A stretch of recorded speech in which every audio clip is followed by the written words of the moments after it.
ஒரே ஒரு ஊர். அந்த ஊருக்கு பேர் கொடையாளிப்பட்டி. அந்த பேருக்கு தகுந்த மாதிரி தான் அந்த ஊர் மக்களும். யார் வந்து என்ன கேட்டாலும் இல்லைன்னு சொல்லாமல் கொடுப்பாங்க. கொடையாளிகள் நிறைந்த ஊர். இனாமா மட்டும் இல்லை, கடனாகவும் பணம் கொடுப்பாங்க. யாருக்காவது அவசரமாக பணம் தேவைப்பட்டதுன்னு வச்சுக்கோங்க, அந்த ஊருக்கு போய் வாங்கிக்கலாம். பத்திரம் தேவையில்லை, சாட்சி தேவையில்லை, ஜாமீன் தேவையில்லை, எந்த உத்தரவாதமும் கேட்காம பணம் கொடுத்துருவாங்க. நம்மால் ஒருத்தனுக்கு பணம் தேவைப்பட்டது. சொந்த பந்தமெல்லாம் கேட்டு பார்த்தா யாரும் கொடுக்குற வழியாக தெரியல. எல்லாரும் அவங்கவுங்க சௌரியத்தை பார்க்குறவங்க, அடுத்தவங்க சௌரியத்தை பற்றி கவலைப்படாதவங்க. இவன் எல்லாரையும் கேட்டு பார்த்துட்டு சோர்ந்து போய் உக்காந்துட்டான். அந்த நேரம் தான் கொடையாளிப்பட்டியை பற்றி கேள்விப்பட்டான். அப்படி ஒரு ஊர் இருக்கிறது தெரிஞ்சதும் அந்த ஊருக்கு வழி கேட்டுக்கிட்டு ஒரு நாள் புறப்பட்டு போனான். வயல்காட்டு வழியாக போக வேண்டியிருந்தது. மெதுவாக நடந்து ஊர் எல்லைக்கு வந்துட்டான். ரெண்டு பக்கமும் விவசாய வேலைகள் மும்முரமாக நடந்துக்கிட்டு இருக்குது. ஏர் உழுதுகிட்டு இருக்கிறாங்க. அப்போ அங்கே ஒரு ஆளை பாம்பு கடிச்சுட்டுது. பக்கத்தில் வேலை செஞ்சுக்கிட்டு இருந்தவங்க ஓடி வந்தாங்க. அவசரமாக செய்ய வேண்டிய முதல் உதவியெல்லாம் செஞ்சு பார்த்தாங்க. பலன் இல்லை. அந்த ஆள் செத்து போட்டான். அவன் செத்து விட்டான்னு தெரிஞ்சதும் அவனை தூக்கி வரப்பு மேலே போட்டுட்டு எல்லாரும் அவங்கவுங்க வேலையை கவனிக்க ஆரம்பிச்சிட்டாங்க. அங்கே ஒரு ஆள் இவனை பார்த்து சொன்னான், ஐயா, நீங்கள் போகிற வழியில் இவன் சொந்தக்காரன், இவனுக்கு சோறு கொண்டுகிட்டு வருவான், இவன் இங்கே செத்துட்டான்னு அவங்ககிட்ட சொல்லிவிடுங்க அப்படின்னா. இவனுக்கு ரொம்ப ஆச்சரியம். என்னடா இது, பாம்பு கடிச்சுட்டுதுன்னதும் பதறி அடிச்சுக்கிட்டு ஓடி வந்தாங்க, செத்துட்டான்னதும் பேசாமல் தூக்கி போட்டுட்டு போயிட்டாங்க அப்படின்னு நினச்சிக்கிட்டே நடந்து போகிறான். எதிரில் சோறு கொண்டுகிட்டு ஒரு ஆள் வந்தான். இவன் விவரத்தை சொன்னான். அங்கே அவங்க சொந்தக்காரன் பாம்பு கடிச்சு செத்து போட்டான் அப்படின்னா. அவன் கொஞ்ச நேரம் அமைதியாக நின்னான். அதுக்கப்புறமா அங்கேயே வரப்பில் உட்காந்து கொண்டுகிட்டு வந்த சோத்தை தானே சாப்பிட்டு முடித்தான். பேசாமல் எழுந்திரிச்சு திரும்பி போயிட்டான். கொஞ்சம் கூட பதறல, அழலை. இப்படியும் ஒரு ஊரா அப்படின்னு நினச்சி ஆச்சரியப்பட்டுக்கிட்டே இவன் ஊருக்குள்ளே போனான். ஒரு பெரிய மனுஷனை பார்த்து பணம் கேட்டான். அவரும் இவனோட பேரையும் ஊரையும் மட்டும் விசாரிச்சுக்கிட்டு தேவையான பணத்தை கொடுத்துட்டார். பணத்தை வாங்கிட்ட பிறகு தன்னுடைய மனசை அரிச்சுக்கிட்டு இருந்த அந்த விஷயத்தை பற்றி கேட்டான். ஐயா, வழியில் ஒருத்தன் செத்துட்டான், அவனை அப்படியே தூக்கி வரப்பில் போட்டுட்டு எல்லாரும் வயல்வெளி வேலைகளை பார்த்துக்கிட்டு இருக்கிறாங்களே அப்படின்னா. இதுக்கு அந்த பெரியவர் சொன்னார், ஆமாம், அப்படி தான் செய்வோம். வேலை முடிஞ்சு வீட்டுக்கு திரும்புகிறப்போ அவனை தூக்கிட்டு வந்து அடக்கம் பண்ணிடுவோம் அப்படின்னார். ரொம்ப ஆச்சரியமாக இருக்கே அப்படின்னா. ஏன் உங்கள் ஊரில் யாராவது செத்துட்டா என்ன பண்ணுவீங்க அப்படின்னு கேட்டார். என்ன இப்படி கேட்குறீங்க, எங்கள் ஊரில் எல்லாம் பணத்தை தூக்க விட மாட்டாங்க, ஒப்பாரி வைப்பாங்க, கட்டி புரண்டு அழுது புலம்பி தீத்துருவாங்க அப்படின்னா. இவன் பெரியவர் பார்த்தார். அவங்ககிட்ட கொடுத்த பணத்தை லபக்குன்னு பறிச்சுக்கிட்டார். திருப்பி வாங்கிட்டார். இவன் பதறி போய் நிற்கிறான். அவர் சொன்னார், பணத்தையே விட மாட்டேன்னு கட்டுப்பிடிச்சி அழுதா நான் கொடுத்த பணத்தை மட்டும் எப்படி திருப்பி கொடுக்க போகிறேன், போயிட்டு வா அப்படின்னு விரட்டி விட்டாரான். இந்த கதையை நண்பர் ஒருத்தர் சொன்னார். கதை வேடிக்கையாக தெரிஞ்சால் கூட இதில் கருத்து உண்டு. பணம் பிணம் இது ரெண்டையுமே விடுறதுக்கு அவ்வளவு சுலபமாக மனம் வர்றதில்லை. இந்த ரெண்டு விஷயங்கள்லேயும் அறிவார்ந்த செயல்பாடு தேவை. ஒரு பேருந்து மரத்தில் மோதி விட்டது. எல்லாரும் அடிபட்டு முனைகிட்டு கிடக்கிறாங்க. டிரைவர், கண்டக்டர் இவங்களுக்கும் அடி. அவங்களும் ஒரு பக்கம் கிடக்கிறாங்க. ஒரு மூலையில் கிடக்கிற ஒருத்தன் மெதுவாக முக்கி முனகி கண்டக்டர்னு சத்தம் போடுறான். கண்டக்டர் மெதுவாக நகர்ந்து அவங்ககிட்ட போய் என்னன்னு விசாரிக்கிறார். அவன் ரொம்ப சிரமப்பட்டு வாயை திறந்து ஒரு 15 காசு சில்லற பாக்கி அப்படின்னானான். கத்தியை தீட்டாதே, புத்தியை தீட்டு அப்படின்னு ஒரு பெரியவர் புத்தி சொன்னார். அதை கேட்ட ஒரு இளைஞன், அது எப்படி பெரியவரை புத்தியை தீட்டுறது, கத்தியை தீட்டுன்னு சொன்னால் ஒரு கருங்கல்லில் கத்தியை தேய்க்கலாம், புத்தியை தீட்டுன்னு சொன்னால் எப்படி தலையை கொண்டுட்டு போய் தரையில் தேய்ச்சிக்கிட்டு இருக்க முடியுமா அப்படின்னா. அந்த பெரியவர் உடனே புரிஞ்சுக்கிட்டார், இந்த இளைஞனுக்கு புத்தி கூர்மை கம்மி அப்படிங்கிறத புரிஞ்சுக்கிட்டார். அது சரி, அறிவுக்கும் புத்திசாலித்தனத்துக்கும் என்ன வித்தியாசம்? இது ஒரு முக்கியமான கேள்வி. அறிவுன்னா என்ன, புத்திசாலித்தனம்னா என்ன? இதே கேள்வியை சாக்ரட்டிஸ் கிட்ட அவருடைய சீடன் ஒருத்தன் கேட்டானான். ஐயா, அறிவுக்கும் புத்திசாலித்தனத்துக்கும் என்னங்க வித்தியாசம் அப்படின்னு கேட்டிருக்கான். சாக்ரட்டிஸ் நிமிர்ந்து பார்த்துருக்கிறார் அந்த சீடனை. அதுக்கப்புறம் சொன்னாராம், நான் சொல்கிறேன் உன்னுடைய கேள்விக்கு பதில், ஆனால் அதுக்கு முன்னாடி நீ ஒரு காரியம் பண்ணணும்னாரான். என்னங்க செய்யணும் சொல்லுங்கன்றிருக்கான். அதோ பாரு, ஒரு பெரியவர் உட்காந்துருக்கிறாரு, அவர்கிட்ட போ, இங்கேருந்து பக்கத்தில் இருக்கிற அந்த கிராமத்துக்கு போய் சேர எவ்வளவு நேரம் ஆகும் அப்படின்னு கேட்டுட்டு வா அப்படி சொன்னார் சாக்ரட்டிஸ். சரின்னு சொல்லிவிட்டு இவன் போனான். அந்த பெரியவர் முன்னாடி போய் நின்னான். ஏங்க பெரியவரை, இங்கேருந்து அதோ தெரியுத அந்த கிராமத்துக்கு போய் சேர்றதுக்கு எவ்வளவு நேரம் ஆகும் அப்படின்னு கேட்டான். பெரியவர் நிமிர்ந்து பார்த்தார். ஆனால் பதில் எதுவும் சொல்லலை. இவன் மறுபடியும் ஒரு தடவை அதே கேள்வி அவர்கிட்ட கேட்டான். என்னங்க, நான் கேட்குறது உங்கள் காதில் விழுதா? அந்த கிராமத்துக்கு போய் சேர்றதுக்கு எவ்வளோ நேரம் ஆகும் அப்படின்னு சொல்லி மறுபடியும் கேட்டான். அப்பவும் அவர் பதில் சொல்லலை. உடனே அவன் மனசுக்குள்ளே முடிவு பண்ணிக்கிட்டான். சரி, பெரியவர் ஒரு மாதிரியாக தெரிகிறார், புத்தி சுவாதீனம் சரியில்லாத ஒரு மாதிரி தெரியுது அப்படின்னு நினச்சிக்கிட்டே வந்த வழியிலே திரும்பி வந்துட்டான். கொஞ்சம் தூரம் நடந்திருப்பான். இப்போ அந்த பெரியவர் மறுபடியும் கூப்பிட்டார். இளைஞனே இப்படி வாடினார். இவனுக்கு ஒன்றும் புரியல. மறுபடியும் திரும்பி நடந்தான். அவர் முன்னாடி போய் நின்னான். பெரியவர் சொன்னார், தம்பி, இங்கேருந்து அந்த கிராமத்துக்கு போய் சேர்றதுக்கு 5 நிமிஷம் ஆகும் அப்படின்னார். இப்போ அந்த இளைஞன் அந்த முதியவரை ஒரு மாதிரியாக பார்க்க ஆரம்பித்தான். அதுக்கப்புறம் கொஞ்சம் யோசித்தான். பிறகு அவர்கிட்டே கேட்டுட்டான், ஏங்க பெரியவரை, இதே பதிலை அப்போவே என்கிட்ட சொல்லியிருக்கலாமே, என்னை திரும்பி போன்னு சொல்லிவிட்டு பாதி தூரம் போனதுக்கப்புறம் மறுபடியும் கூப்பிட்டு அதுக்கப்புறம் இப்படி சொல்கிறீங்களே, இது நியாயமா அப்படின்னா. பெரியவர் சிரித்தார். அதுக்கப்புறம் சொன்னார், ஏன்பா, நீ எவ்வளவு வேகமாக நடக்கிறேங்கிறத பார்க்காம நீ கிராமத்துக்கு போய் சேர வேண்டிய நேரத்தை எப்படி என்னால் சொல்ல முடியும்? அதனால தான் உன்னை கொஞ்சம் தூரம் நடக்க விட்டு உன்னுடைய நடையின் வேகம், அந்த கிராமம் இருக்கிற தூரம் ரெண்டையும் கணக்கு போட்டு அதுக்கப்புறம் நேரத்தை சொன்னேன்னார். சீடன் வந்து தலை குனிந்தான். அப்படியே திரும்பி வந்து சாக்ரட்டிஸ் முன்னாடி நின்னான். சாக்ரட்டிஸ் இப்போ சொல்கிறார், தம்பி, அதுக்கு பேர் தான் புத்திசாலித்தனம். இந்த அறிவு கூர்மை வந்து எல்லா இளைஞர்களுக்கும் வரணும் அப்படிங்கிறதுக்காகத்தான் கத்தியை தீட்டாதே புத்தியை தீட்டு அப்படின்னு பெரியவங்கள்லாம் சொல்லிகிட்டு இருக்கிறாங்க. புத்தியை தீட்டுறவங்கெல்லாம் வாழ்க்கையில் அறிவாளியாகிறாங்க, தீட்டாதவங்க கோமாளியாகிறாங்க. இதுதான் இன்றைக்கி நடக்கிறது. அதனால் அறிவு கூர்மைங்கிறது வேற. இந்த காலத்து ஆசாமி ஒருத்தர் இன்னொருத்தரை பார்த்து கேட்டார், ஏங்க, ஒரு விமானம் இங்கேருந்து புறப்பட்டு 2 மணி நேரத்தில் மதுரைக்கு போய் சேருது. நல்லா கவனிங்க, ஒரு விமானம் இங்கேருந்து புறப்பட்டு 2 மணி நேரத்தில் மதுரைக்கு போய் சேருது அப்படின்னா என்னோடய வயசு என்னன்னு கேட்டார். இவர் கேட்குறதுல ஏதாவது அர்த்தம் இருக்கா? அதாவது இங்கேருந்து புறப்பட்டு 2 மணி நேரம் ஆகுது மதுரைக்கு போகிறதுக்கு அப்படின்னா என் வயசு என்னன்னு கேட்குறாரு. இதை கேட்ட உடனே அவர் பதில் சொன்னார், அப்படின்னா உங்களோட வயசு 20 அப்படின்னார். எப்படிங்க அவ்வளவு கரெக்டாக சொன்னீங்க அப்படின்னு கேட்டார். வேற ஒன்றும் இல்லை, எங்கள் பக்கத்து வீட்டில் ஒரு முழு பைத்தியம் இருக்குது, அதோட வயசு 40 அப்படின்னா உன் வயசு 20 தான் இருக்கணும் அப்படின்னார். அரை பைத்தியம்னு முடிவு பண்ணிக்கிட்டார். அதனால் வாழ்க்கையில் அறிவு கூர்மைங்கிறது ரொம்ப அவசியம். அந்த புத்திசாலித்தனம் இருக்கிறவங்க வாழ்க்கையில் வெற்றி பெறுவது நிச்சயம். ஒரு ஊரில் ஒரு மன்னர் இருந்தார். ஒரு நாள் அவருடைய அரசவைக்கு ஒரு ஓவியன் வந்தான். அவன் சீனா தேசத்திலிருந்து வந்தவன், தாவோ சிந்தனையாளன். அவன் அங்கே வந்து மன்னர் முன்னாடி நிற்கிறான். யாரும் செய்ய முடியாத ஒரு காரியத்தை என்னால் செய்ய முடியும்னா. இவன் இப்படி சொன்னதை கேட்டதும் ஏற்கனவே அங்கே இருந்த அரசவை ஓவியன் ஒருத்தனுக்கு கோபம் வந்துட்டுது. இதோ பாரு, இப்படிலாம் பேசக்கூடாது, நான் வேணும்னா உன்னுடைய சவாலை ஏற்றுக்கிறேன் அப்படின்னா. நாம் 2 பேரும் ஓவியம் தீட்டுவோம், அதை பார்த்துட்டு நம்ம 2 பேரில் யார் சிறந்த ஓவியன் அப்படிங்கிறத மன்னரே தீர்மானம் செய்யட்டும், என்ன சொல்கிற அப்படின்னு கேட்டான்.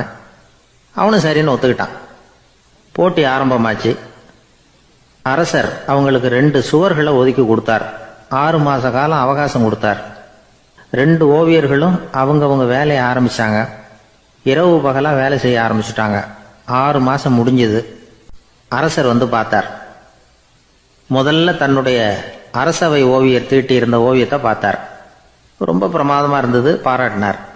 இதோ பாரு, உன்னுடைய ஓவியம் அற்புதமாக இருக்கு, உயிரோட்டம் உள்ளதாக இருக்குது, கலையின் உச்சமே இதுதான், இதை விட சிறந்த ஒரு ஓவியத்தை வேற யாராலையும் படைக்க முடியாது அப்படின்னார். அதுக்கப்புறம் அந்த சீன ஓவியன்கிட்ட போனார். எங்க உன்னுடைய ஓவியம்னு கேட்டார். திரைச்சீலையை விலக்கி விட்டு பாருங்கன்னா.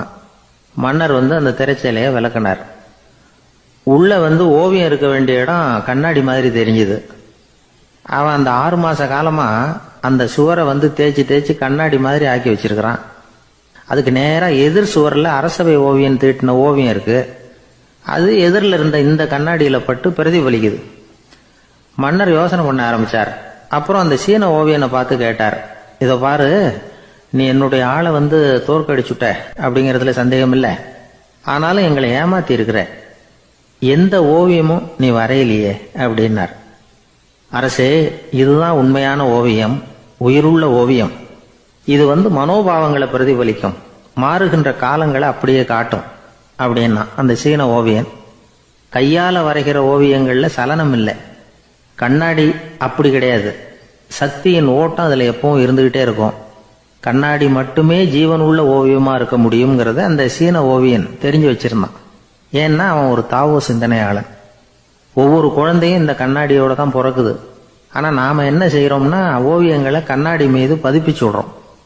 கண்ணாடி நம்மளை பிரதிபலிக்குது. நம்முடைய அழகோ அவலட்சணமோ கண்ணாடியை பாதிக்கிறது இல்லை. ஏன்னா அதுக்கு மனம் கிடையாது. கடந்து போன வினாடியை பத்தி அது சிந்திக்கிறது இல்லை. அடுத்த கணத்தை பத்தின எதிர்பார்ப்பும் அதுகிட்ட கிடையாது. அதுதான் பற்றற்ற நிலை. மனிதனுக்கு தேவைப்படுறது அதுதான். கண்ணாடி கிட்ட இருந்து நாம வந்து கற்றுக்கொள்ள வேண்டிய பாடம் இது. வாழ்க்கையில வந்து மனிதர்களை நேசிக்கலாம், உலகின் அழகையெல்லாம் பிரதிபலிக்கலாம், ஆனா எதையும் பற்றி கொண்டு விடக்கூடாது அப்படிங்கிறது பெரியவர்கள் அறிவுரை. துயரம்ங்கிறது பற்றுக்களின் சாயை. கண்ணாடி முன்னாடி நிக்கிறப்போவெல்லாம் நமக்கு இந்த ஞாபகம் வரணுமா. ஒரு குடும்ப தலைவர் ஒரு நாள் காலையில விடிஞ்சு எழுந்திரிச்சதும் சத்தம் போட்டார். யார் இந்த கருங்குரங்கு படத்தை என் ரூம்ல கொண்டாந்து மாட்டி வச்சது அப்படின்னு கத்தினார். சமையல் கட்டில இருந்து மனைவி பதில் சொன்னாங்க.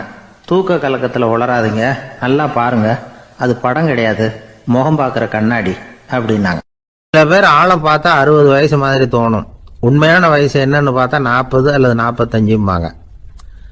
சில பேரை பார்க்கறதுக்கு 45 மாதிரி தெரியும், உண்மையிலேயே 65 தாண்டி இருப்பாங்க. ஒரு மனிதனுக்கு 2 வகையான வயது உண்டுங்கிறார் ஓஷோ. அதாவது உடம்புக்குன்னு ஒரு வயசு, மனசுக்குன்னு ஒரு வயசு. முதல் உலக மகாயுத்தம் நடந்தது இல்லையா, அது முடிஞ்சதுக்கு அப்புறம் முதல் தடவையா மனிதனின் மூளை வளர்ச்சியை பத்தி மனநல வைத்தியர்கள் ஒரு கணக்கெடுப்பு சோதனை நடத்தினாங்களாம்.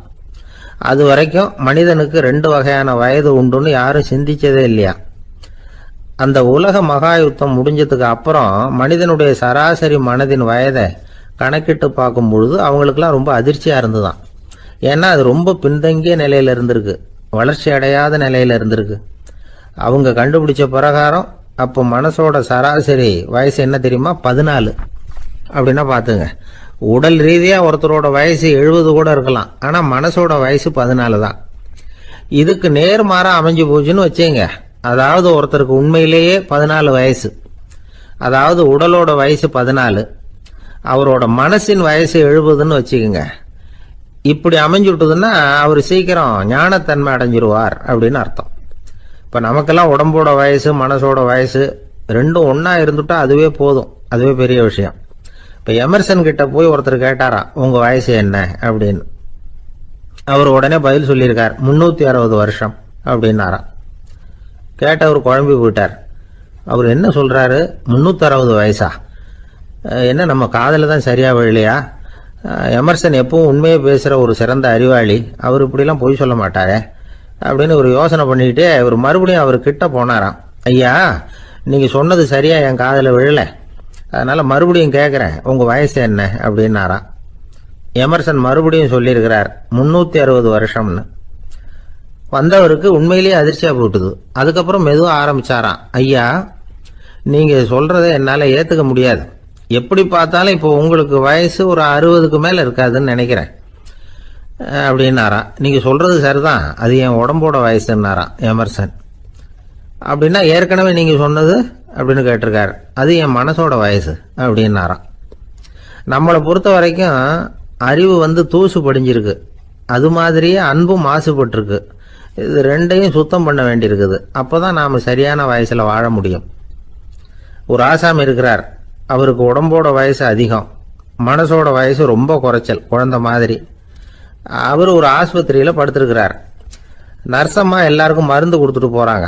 கொஞ்ச நேரம் கழிச்சு திரும்பி வந்தாங்க.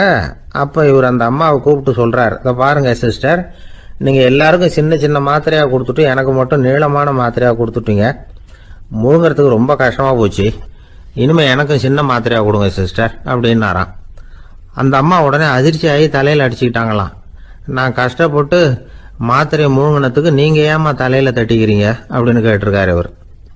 இதுக்கு அவங்க சொல்லியிருக்கிறாங்க, நான் உங்களுக்கு கொடுத்துட்டு போனது வந்து மாத்திரை இல்லைங்க, அது தெர்மாமீட்டர் அப்படின்னாங்களாம். ஒருத்தர் மனசுல நிம்மதி இல்லாம உட்கார்ந்துருந்தார். என்ன சார் விஷயம் அப்படின்னு விசாரிச்சேன். அகலக்கால் வச்சுட்டேன், அதுதான் அவதிப்படுறேன்னார். விவரமா சொல்லுங்கன்னு. வீடு கட்டணும்னு ஆரம்பிச்சேன், வேலை பாதியிலேயே நிக்குது, கையில பணம் இல்லை அப்படின்னார். இது மாதிரி ஆசாமிகள் பல பேரை நீங்க பார்த்துருக்கலாம். இவங்கெல்லாம் சுலபமா மன அழுத்தத்துக்கு ஆளாயிடுறாங்க. மன உளைச்சல், அதாவது ஸ்ட்ரெஸ் அப்படின்னு சொல்றோமே, அதுக்கு அடிப்படையான சில காரணங்கள் உண்டு. அதாவது மிகையாக திட்டமிடுதல் அப்படிங்கிறதும் ஒரு முக்கியமான காரணம். நடைமுறை சாத்தியம் என்னங்கிறத மனசுல வச்சுக்கிட்டு எந்த திட்டத்தையும் தீட்டணும், அப்பதான் அது சரியா வரும். ரெண்டாவது காரணம் என்ன தெரியுமா? ஒரே நேரத்தில் பல்வேறு செயல்களில் ஈடுபடுறது. தொலைபேசியில் பேசிக்கிட்டே கையில் இருக்கிற கடிதத்தை படிச்சுக்கிட்டே எதிரில் உட்காந்துக்கிட்டு இருக்கிறவருக்கும் அப்பப்போ பதில் சொல்லிக்கிட்டு மனசில் பல்வேறு சிந்தனைகளை அப்படியே ஓட விட்டுக்கிட்டு இருக்கிறது, இதுவும் மன அழுத்தத்தை உண்டாக்குது. மூணாவது காரணம், எதிலேயும் வெற்றி மட்டும் எதிர்பார்க்குற ஒருதலைப்பட்சமான ஆர்வம். நாம் தொட்டதெல்லாம் வெற்றியாகவே முடியணும் அப்படின்னு எதிர்பார்க்குறவங்க ஏதாவது ஒன்றில் தோல்வியை கண்டா தோண்டு போயிடுறாங்க. எப்படியும் முடியலாம்ங்கிற எண்ணம் ஏற்கனவே நமக்குள்ளே இருந்துட்டுதுன்னா அந்த அவஸ்தை வராது. அதனால் அதுவும் நம்ம வளர்த்து கொள்ள வேண்டிய ஒரு குணம். மன உளைச்சல் ஏற்படுறதுக்கு இன்னொரு காரணம், எதையும் வேகமாக செஞ்சிடணும் அப்படிங்கிற துடிப்பு. அந்த துடிப்பே மனசை அழுத்த ஆரம்பிச்சிடும். எந்த ஒரு காரியத்திலையும் தாமதமோ இடையூறோ ஏற்பட்டா அதை பொறுத்துக்கிற மனப்போக்கம் வேணும். அது இல்லாதவங்க அழுத்தத்துக்கு ஆளாயிடுறாங்க. சில பேர் வேலைன்னு எந்த நேரம் பார்த்தாலும் வேலையே கதின்னு கிடப்பாங்க. பொழுதுபோக்குக்கோ உடற்பயிற்சிக்கோ குடும்பத்தில் உள்ளவங்க அல்லது நண்பர்கள் கூட கலந்துரையாடவோ கொஞ்சம் கூட நேரம் ஒதுக்க மாட்டாங்க. இந்த சுபாவம் மன அழுத்தத்தை உண்டு பண்ணும். இதையெல்லாம் புரிஞ்சுக்கிட்டு அதிலிருந்து விடுபடுறது எப்படின்னு யோசிக்கணும். வல்லுநர்கள் இது தொடர்பாக சில யோசனைகளை சொல்லி வச்சிருக்கிறாங்க. அது என்னன்னா, வாழ்க்கைங்கிறது பிரச்சனைகளால் பின்னப்பட்ட ஒன்று. அது எப்பவுமே முடிவடையாத ஒரு தொடர்கதை அப்படிங்கிறத முதல்ல நாம் புரிஞ்சுக்கணும். ஒரே நேரத்தில் ஒரு காரியத்தில் மட்டுமே நாம் கவனம் செலுத்தணும். அடுத்தவங்க காரியத்தில் தலையிடக்கூடாது. எதையும் பேச ஆரம்பிக்கிறதுக்கு முன்னாடி நம்மை நாமே கேட்டுக்க வேண்டிய கேள்வி 2. 1, நான் சொல்ல போகிறது ரொம்ப முக்கியமானதா? 2வது, நான் சொல்கிறத அவங்க கேட்கறதுக்கு ஆசைப்படுறாங்களா? நான் பேசுறதுக்கு அது சரியான நேரம் தானா? இதை யோசித்து பார்த்ததுக்கப்புறம் எதையும் பேச ஆரம்பிக்கணும். முடிஞ்ச அளவுக்கு வளைந்து போகிற சுபாவத்தை வளர்த்துக்கணும். நம்ம நேரம் விலை மதிப்பு இல்லாதது, அதை வீணாக்கக்கூடாது. சிரிக்க தெரியலனாலும் பரவாயில்ல, முகத்தில் கொஞ்சம் புன்முறுவலாவது காட்டணும். இதெல்லாம் ரொம்ப முக்கியம். அடுத்தவங்க ஏதாவது செஞ்சால் உடனே நன்றி சொல்ல மறக்கக்கூடாது. தினமும் கொஞ்சம் நேரத்தை தனிமையில் செலவு பண்ணணும். மன உளைச்சலிருந்து விடுபடுறதுக்கு 3 முக்கிய வழிகள் சொல்கிறாங்க. அதை சுருக்கமாக ரெட் அப்படின்னு சொல்கிறாங்க. RED ஆங்கில எழுத்தில். அந்த முதல் எழுத்து R, அது என்னன்னா ரிலாக்ஸேஷன், அதாவது இடை ஓய்வு. 2வது E எக்ஸர்சைஸ், உடற்பயிற்சி. 3வது டயட், திட்டமிட்ட உணவு முறை.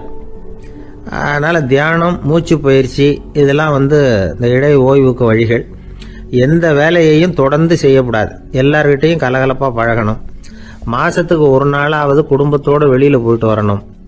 சுலபமான உடற்பயிற்சிகளை செய்யலாம். உடற்பயிற்சிங்கிறது நமக்காக நாம் செய்கிற ஒரு நீண்ட கால முதலீடு அப்படின்னு சொல்லுவாங்க. அதாவது லாங் டேர்ம் இன்வெஸ்ட்மெண்ட்டாக. அளவோடு சாப்பிட்ணும், மெதுவாக சாப்பிட்ணும். இதெல்லாம் கொஞ்சம் மனசில் வச்சுக்கிட்டு நடந்துக்கிட்டால் மகிழ்ச்சியாக வாழலாம். சில பேர் சாப்பாட்டு விஷயத்தில் ரொம்ப அக்கறை எடுத்துக்கிறது உண்டு. ஒரு குண்டு ஆசாமி சாப்பிட உக்காந்தார். முதல்ல ஒரு மாத்திரை சாப்பிட்டார். எதுக்குன்னு கேட்டோம். பசி எடுக்கிறதுக்குன்னார். சாப்பிட்டு முடிச்சார். பிறகு மறுபடியும் ஒரு மாத்திரை சாப்பிட்டார். இது எதுக்குன்னு கேட்டோம். சாப்பிட்டது ஜீரணமாகறதுக்கு அப்படின்னார். ஒருத்தர் இருக்கார், நல்ல உத்தியோகத்தில் தான் இருக்கிறார். ஆனால் எப்போ பார்த்தாலும் முகத்தை வெறுப்பாக வச்சிருப்பார். அப்படியே வருவார் போவார். ஏன் சார் இப்படி இருக்கிறீங்க அப்படின்னு விசாரித்தோம். ஏன்டா இந்த வேலைக்கு வந்தோம்னு இருக்கு சார் அப்படின்னார். உங்கள் வேலை உங்களுக்கு பிடிக்கலையா அப்படின்னு கேட்டோம். இல்லைன்னார். இப்படிப்பட்டவங்க வெற்றிகரமான வாழ்க்கை வாழ முடியாது. இது நிபுணர்கள் கருத்து. வேலையை நேசிக்க தெரிந்தவர்கள் வெற்றி பெறுவார்கள் அப்படிங்கிறாங்க அவங்க. எந்த துறையாக இருந்தாலும் சரி, அந்த துறையில வெற்றிகரமா இருக்கிறவங்கள விசாரிச்சு பாருங்க. எனக்கு என்னுடைய வேலை ரொம்ப பிடிக்கும் அப்படின்னு சொல்றவங்களா தான் இருப்பாங்க. அப்படி இருந்தால் தான் அது வெற்றிகரமா இருக்க முடியுது அவங்களால. ஒருத்தனுக்கு பிடித்தமான பொழுதுபோக்கே அவனுடைய தொழிலா இருந்துட்டுதுன்னா அவனை மாதிரி கொடுத்து வச்சவன் வேற யாரும் இல்லை அப்படிங்கிறார் பெர்னாட் ஷா. ஒரு தடவை மன்னர் ஹுமாயூன் உயிரை தண்ணீர் முண்டு ஊற்றுகிற தொழிலாளி ஒருத்தர் காப்பாத்தினாராம் அந்த ஹுமாயூன் உயிரை. உடனே மன்னர் கேட்டிருக்கார், உனக்கு என்ன வேணும்னாலும் கேளு தரேன், உயர் பதவி வேணுமா அப்படின்னு கேட்டாராம். மன்னா, மக்களின் தாகம் தீர்க்கக்கூடிய இந்த பணியை விட உயர்ந்தது உண்டா அப்படின்னாராம் அந்த தொழிலாளி. அவரால் அவருடைய வேலையை நேசிக்க முடிஞ்சது, அதனால மகிழ்ச்சியா இருக்க முடிஞ்சது. நாமெல்லாம் அப்படி இல்லை, வேலை கிடைக்கிற வரைக்கும் கிடைச்சா போதும் அப்படின்னு இருக்கோம். கிடைச்சதுக்கு அப்புறம் ஏன்டா அந்த வேலைக்கு வந்தோம்னு ரொம்பவும் அழுத்துக்குவோம். சரி, நாம் இருக்கிற இடத்துல நாம் வெற்றிகரமா இருக்க வழி உண்டா அப்படின்னா உண்டுன்னு சொல்றாங்க. அதாவது மன இயல் நிபுணர்கள் இருக்கிறாங்க இல்லையா, அவங்க அதுக்கு முக்கியமா 6 வழிகள் சொல்றாங்க. நீங்க ஒரு அலுவலகத்துல வேலை பார்க்கறவரா அப்படின்னா இதை கேளுங்க. அதாவது உங்க மேல் அதிகாரி எதிர்பார்ப்புக்கு தகுந்த மாதிரி உங்க வேலை இருக்குதா? அப்படி இல்லைன்னா முதல்ல உங்க வேலையின் தரம் உயரணும். உங்களுக்கு மேல கீழே வேலை பார்க்குற பணியாளர்கள் கிட்ட நல்ல விதமா பழகுறீங்களா? அந்த உறவு முறையில ஏதாவது குறை இருந்தா அதை கண்டுபிடிச்சு சரி பண்ணுங்க. நம்பிக்கைக்கு உரியவர் அப்படின்னு நீங்க பேர் எடுக்கணும். நீங்க எடுக்கிற முடிவு நல்ல முடிவா தான் இருக்கும் அப்படின்னு அடுத்தவங்க சொல்லணும். உங்க தோற்றத்துக்கு முக்கியத்துவம் கொடுங்க. இது மனம் உடல் ரெண்டும் சம்பந்தப்பட்டது. அதனால மனசையும் ஆரோக்கியமா வச்சிருக்கணும், உடம்பையும் ஆரோக்கியமா வச்சிருக்கணும். உங்களுடைய நிர்வாகம் செயல்படுற விதத்தை நல்லா புரிஞ்சு வச்சுக்கணும். உங்களுடைய நிர்வாகம் இப்போ ஒரு காரியம் செய்யுதுன்னு வச்சுங்க, ஏன் அப்படி செய்யுது, எதுக்காக அப்படி செய்யுது, அதனுடைய குறிக்கோள் என்ன, அது நீடிக்கிறதுக்கு காரணம் என்ன, இதெல்லாம் தெரிஞ்சுக்கணும். சிரிப்புக்கு வஞ்சகம் பண்ணக்கூடாது, நல்லா சிரிக்கணும், அப்பதான் அது திரும்ப கிடைக்கும். கடந்த கால தோல்வியை பத்தி கவலைப்படக்கூடாது. முதலாளி விருப்பம் தெரிஞ்சு நடந்துக்கிறது நல்லதுதான். அதுக்காக காக்கா பிடிக்கணுங்கிற அவசியம் இல்லை.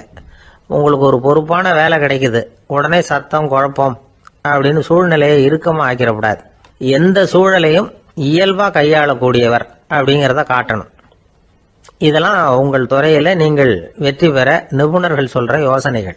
இவ்வளவு விவரமும் சொல்லிவிட்டு ஒருத்தரை பார்த்து கேட்டோம், இப்ப சொல்லுங்க, நீங்க செய்யற வேலை உங்களுக்கு பிடிச்சிருக்குதா அப்படின்னா. ரொம்ப ரொம்ப பிடிச்சிருக்குது அப்படின்னார். சரி, என்ன செஞ்சிட்டு இருக்கிறீங்க அப்படின்னு கேட்டோம். சும்மா தான் இருக்கிறேன் அப்படின்னார். ஒரு ஆள் அசையாம கிடக்கிறார், அவர் இருக்காரா போயிட்டாராங்கிறத எப்படி முடிவு பண்றோம்? அவர் மூக்குக்கு முன்னாடி புறங்கையை வச்சு பாக்குறோம், மூச்சு வருதா இல்லையா அப்படிங்கறத கண்டுபிடிக்கிறதுக்காக. மூச்சுங்கிறது அவ்வளவு முக்கியமான ஒரு விஷயம். சுவாசம் இல்லைன்னா எதுவுமே இல்லை. நம்ம பூமி இருக்க, அது கூட சுவாசிக்குதுங்கிறத சோவியத் விஞ்ஞானிகள் கண்டுபிடிச்சிருக்கிறாங்க.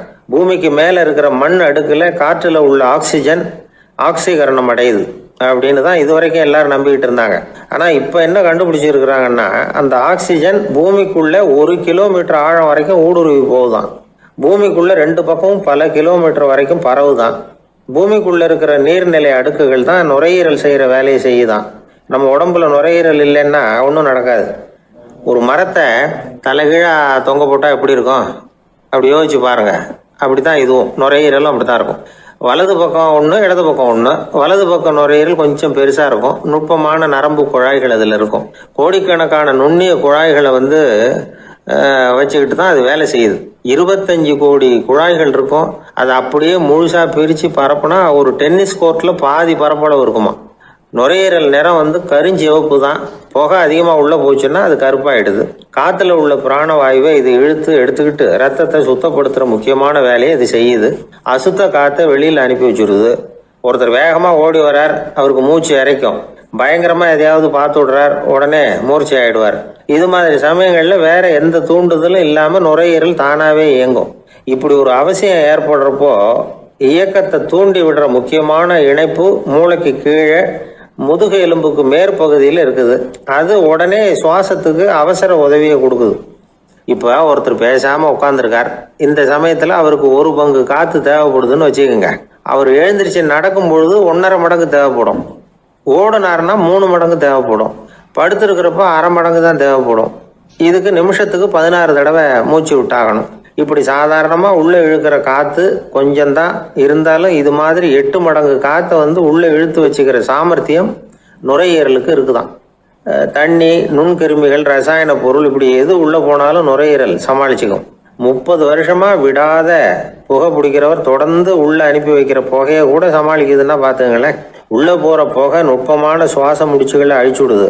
கறி புகை அது மேலே படிஞ்சு உபயோகம் இல்லாமல் பண்ணிவிடுது. ஆனாலும் தேவைக்கு அதிகமாக 8 மடங்கு கூடுதலாக சுவாச முடிச்சுகள் நம்ம உடம்புக்குள்ளே இருக்கிறதுனால சமாளிக்க முடியுது. சமாளிக்க முடியலன்னா சில சமயம் மூச்சு திணறும். அதை ஒரு எச்சரிக்கையாக எடுத்துக்கிட்டு புகை பிடிக்கிற பழக்கத்தை விட்டுடணும். அதுதான் நல்லது. ஆனால் அப்படி யார் விடுறது? இணை பிரியாத 2 நண்பர்கள் இருந்தாங்களாம். 2 பேரும் விடாமல் சிகரெட்டு குடிக்கிறவங்க. அதில் ஒருத்தன் செத்து போட்டான். இன்னொருத்தன் அதுக்கப்புறம் 2 சிகரெட்டாக குடிக்க ஆரம்பித்தானான். ஏன் இப்படி பண்ணுறேன்னு கேட்டிருக்காங்க. நான் ஒரு சிகரெட்டு தான் குடிக்கிறேன், செத்து போன என்னுடைய ஃப்ரெண்டு இருக்கானே செத்து போனவன், அவனுக்காக இன்னொரு சிகரெட்டு குடிக்கிறேன் அப்படின்னு நானா. இது ரொம்ப ஆபத்து, விட்டுடு அப்படின்னு சொல்லியிருக்காங்க. சரின்னு ஒத்துக்கிட்டான்.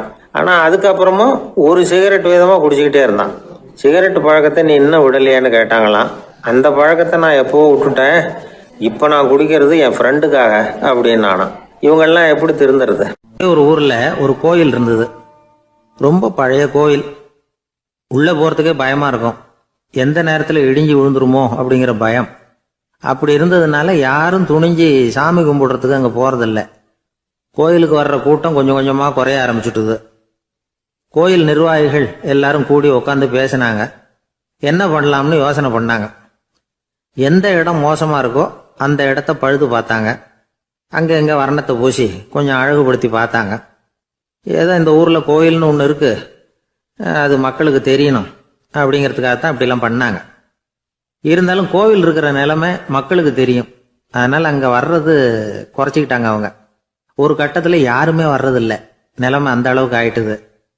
மறுபடியும் கோவில் நிர்வாகிகள் கூட்டம் நடந்தது. இந்த கூட்டம் கூட கோயிலுக்கு உள்ளே நடக்கலை. இடிஞ்சு விழுந்துருமோங்கிற பயம். அதனால் வெளியில தான் உட்காந்து கூட்டத்தை நடத்தினாங்க. ஏன்னா உள்ளே போகிறதுக்கு அவங்களுக்கும் துணிச்சல் கிடையாது. எந்த நேரமும் விழுந்துரும் போல இருந்தது அது.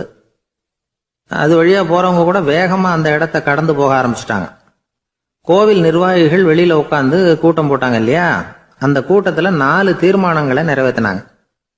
அது என்ன 4 தீர்மானம்னா, முதல் தீர்மானம், இந்த கோவிலை இடிப்பது அப்படிங்கிற முடிவை இந்த கமிட்டி மிகவும் வருத்தத்துடன் ஏற்றுக்கொள்ளுகிறது அப்படின்னு நிறைவேற்றினாங்க. இதுக்கு பதிலாக இன்னொரு கோவிலை உடனடியாக கட்டி முடிச்சுடணுங்கிறது 2வது தீர்மானம். 3வது தீர்மானம் என்ன தெரியுமா?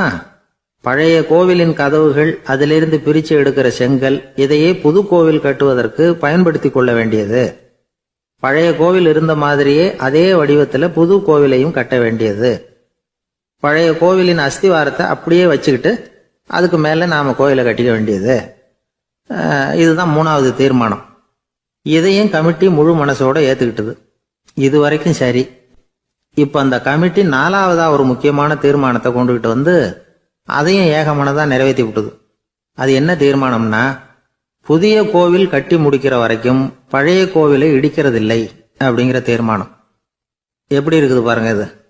பழசை இடிக்காத வரையில அதே இடத்துல புதுசாக எப்படி கட்ட முடியும்? பல விஷயங்களில் நாம் நடந்துக்கிற முறையும் இப்படி தான் இருக்குதான். வாழ்க்கையில் முன்னேறணும்னு ஆசைப்படுவோம். அதே நேரத்தில் அந்த முன்னேற்றத்துக்கு எது தடையாக இருக்கோ அதை விட்டு விடுறதுக்கும் மனசு வராது. வெளிநாட்டில் ஒரு பெரிய விருந்து நடந்துகிட்டு இருந்துதான். எல்லாரும் மது கோப்பையும் கையுமா அலைஞ்சிக்கிட்டு இருக்கிறாங்க. ஒருத்தர் மட்டும் கையில் எதுவும் இல்லாமல் ரொம்ப நல்ல பிள்ளையா சாதுவா ஒரு ஓரமாக தனியாக உட்காந்துருக்கிறார். அவர்கிட்ட நெருங்கி வாங்க மது சாப்பிடலாம் அப்படின்னு கூப்பிட்டாங்களாம். என்னை வற்புறுத்தாதீங்க, நான் என் மனசுக்குள்ள உறுதியாக தீர்மானம் பண்ணிவிட்டேன் அப்படின்னாராம். என்ன தீர்மானம் பண்ணியிருக்கீங்க அப்படின்னு கேட்டிருக்காங்க. ஏற்கனவே முழு போதையில் இருக்கும் பொழுது மறுபடியும் மது கோப்பையை தொடரதில்லை அப்படின்னு தீர்மானம் பண்ணியிருக்கேன் அப்படின்னாராம். ஒரு விவசாயி விதைக்கிறதுக்காக வயல்வெளி பக்கம் போகிறார். விதைகளை அள்ளி வீசினார். அப்போ என்ன ஆச்சுன்னா, சில விதைகள் பாதை ஓரத்தில் விழுந்தது. சில விதைகள் முள் செடிகள் மண்டி இருந்த புதருக்கு இடையில விழுந்தது. சில விதைகள் நல்ல நிலத்தில் விழுந்தது. பாதை ஓரத்தில் விழுந்த விதை என்ன ஆச்சுன்னா, அதெல்லாம் பறவைகள் கண்ணில் போட்டுவிட்டுது. உடனே உட்காந்து கொத்தி தின்னுட்டு போட்டுது. அதிகமாக மண் இல்லாத பாறை பகுதியில் விழுந்த விதையெல்லாம் லேசாக வேர் விட்டு முளைக்க ஆரம்பிச்சுது. அதுக்கப்புறம் வேறு கீழேயும் ஆழமாக போக முடியல, மேலேயும் சூரிய வெப்பம் அதிகம் தாங்க முடியல, எல்லாம் காஞ்சி கருகி போட்டுது. புதர் பகுதியில் சில விதைகள் விழுந்தது இல்லையா, முள் செடிகள் காடாக மண்டி போயிருந்தது. அதனால் முளைச்சி வர்ற செடிக்கு நெருக்கடி அதிகமாக போட்டுது, சரியாக வளர முடியல, விளைச்சலும் சரியா இல்லை. நல்ல நிலத்தில் விழுந்த விதைகள் மட்டும் நல்லா முளைச்சிது, நல்லா வளர்ந்தது, விளைச்சலும் பிரமாதமாக இருந்தது. இந்த கதையை சொல்லிவிட்டு கேட்க செவியுள்ளோர் கேட்கட்டும் அப்படிங்கிறார் இயேசு பெருமான். ஆமாம், இயேசு கடலில் நின்ற படகு ஒன்றில் உட்காந்துருக்கிறார். கடற்கரையில் ஏராளமான மக்கள் உட்காந்துருக்கிறாங்க. அந்த சமயத்தில் தான் இயேசு ஓமைகள் மூலமாக மக்களுக்கு பல உண்மைகளை சொல்லிகிட்டு இருக்கிறார். மக்கள் அந்த கதையை கேட்டுட்டு ஒன்றும் புரியாமல் முழிக்கிறாங்க. அதை கவனித்த இயேசு அந்த ஓமையை விளக்க ஆரம்பித்தார். இதில் அந்த விதைக்கிறவர் தான் இறைவன். அவருடைய வார்த்தைகளை விதைக்கிறார். அந்த வார்த்தைகளை கேட்கிற மக்கள் அந்த விழுந்த விதைகள் மாதிரி 4 வகையானவர்கள். சில பேர் பாதை ஓரத்தில் விழுந்த விதைகள் மாதிரி. இறைவன் வார்த்தைகளை அவங்க கேட்குறாங்க, ஆனால் தீய எண்ணங்கள் செய்கைகள் மூலமாக விதைக்கப்பட்ட வார்த்தைகள் அழிஞ்சு போடுது. இறைவன் வார்த்தைகளை கேட்ட உடனே மகிழ்ந்து போய் உடனே சில பேர் அதை ஏற்றுக்கிறாங்க. இவங்கெல்லாம் அந்த பாறை பகுதியில் விழுந்த விதைகள் மாதிரி. அதனால் இவங்கெல்லாம் வேறு இல்லாதவங்க, கொஞ்ச காலத்துக்கு இறை வார்த்தைகளுக்கு கீழ்ப்படிந்து நடப்பாங்க. அதனால் ஏதாவது இடைஞ்சல் ஏற்பட்டால் உடனே தடுமாறுவாங்க.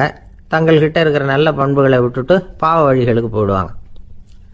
முள் செடிகளுக்கு இடையில விழுந்த விதைகள் மாதிரி உள்ளவங்க யாருன்னா, இவங்களுக்கு உலக கவலை உண்டு, செல்வத்தின் மீது மயக்கம் உடையவர்கள், உலக ஆசைகள் இவங்களுக்குள்ள பூந்துடுறதுனால அங்கே இருக்கிற நல்ல பண்புகள் மறைஞ்சு போயிடுது.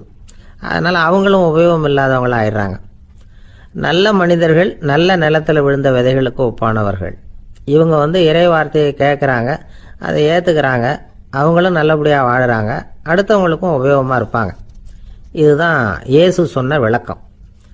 நல்ல வார்த்தைகளை கேளுங்கள், நல்ல வார்த்தைகளை ஏற்றுக்கொள்ளுங்கள், அடுத்தவங்களுக்கு உபயோகமாக இருங்க.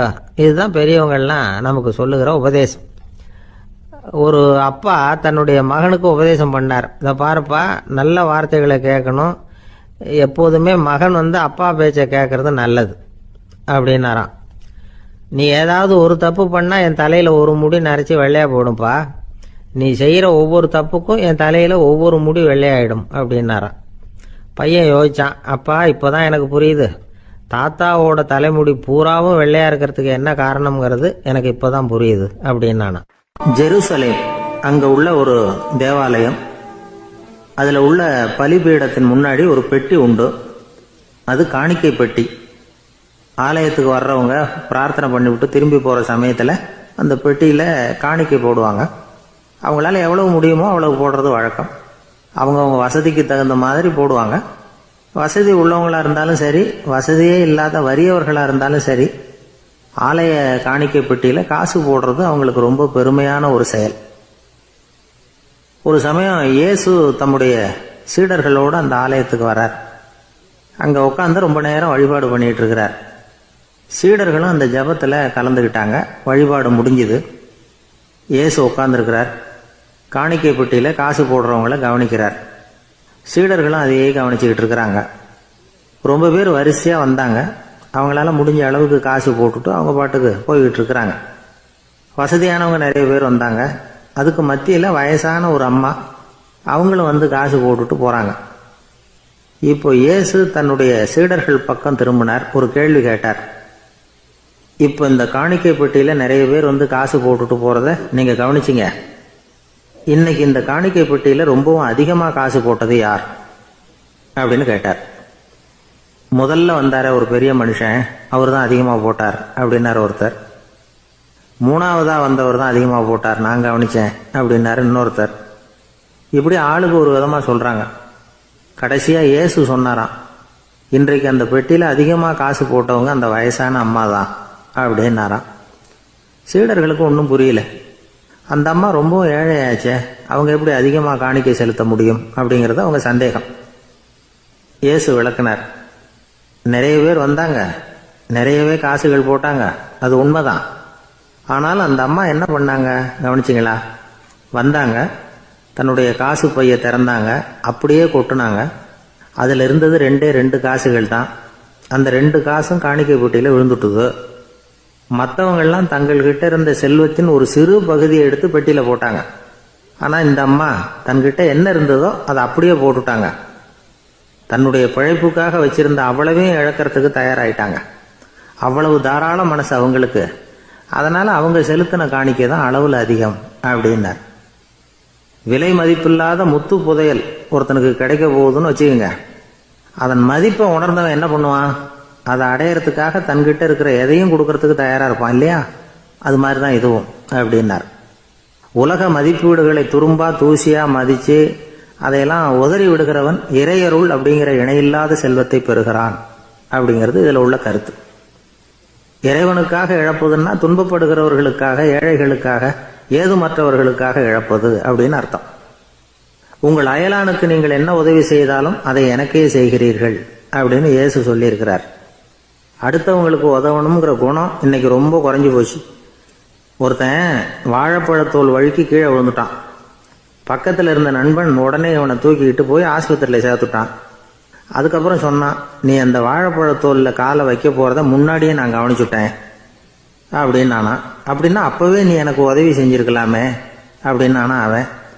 நான் டாக்டருக்கு உதவலாம்னு நினச்சிட்டேன் அப்படின்னா இவன். ஐயா, உங்க பேரை தொடர்ந்து தினம் கேட்டுக்கிட்டு இருக்கிறேன் அப்படின்னாரு ஒருத்தர். தொடர்ந்து கேட்குறீங்களே, உங்களுக்கு காது வலிக்கலையா அப்படின்னு கேட்டோம்.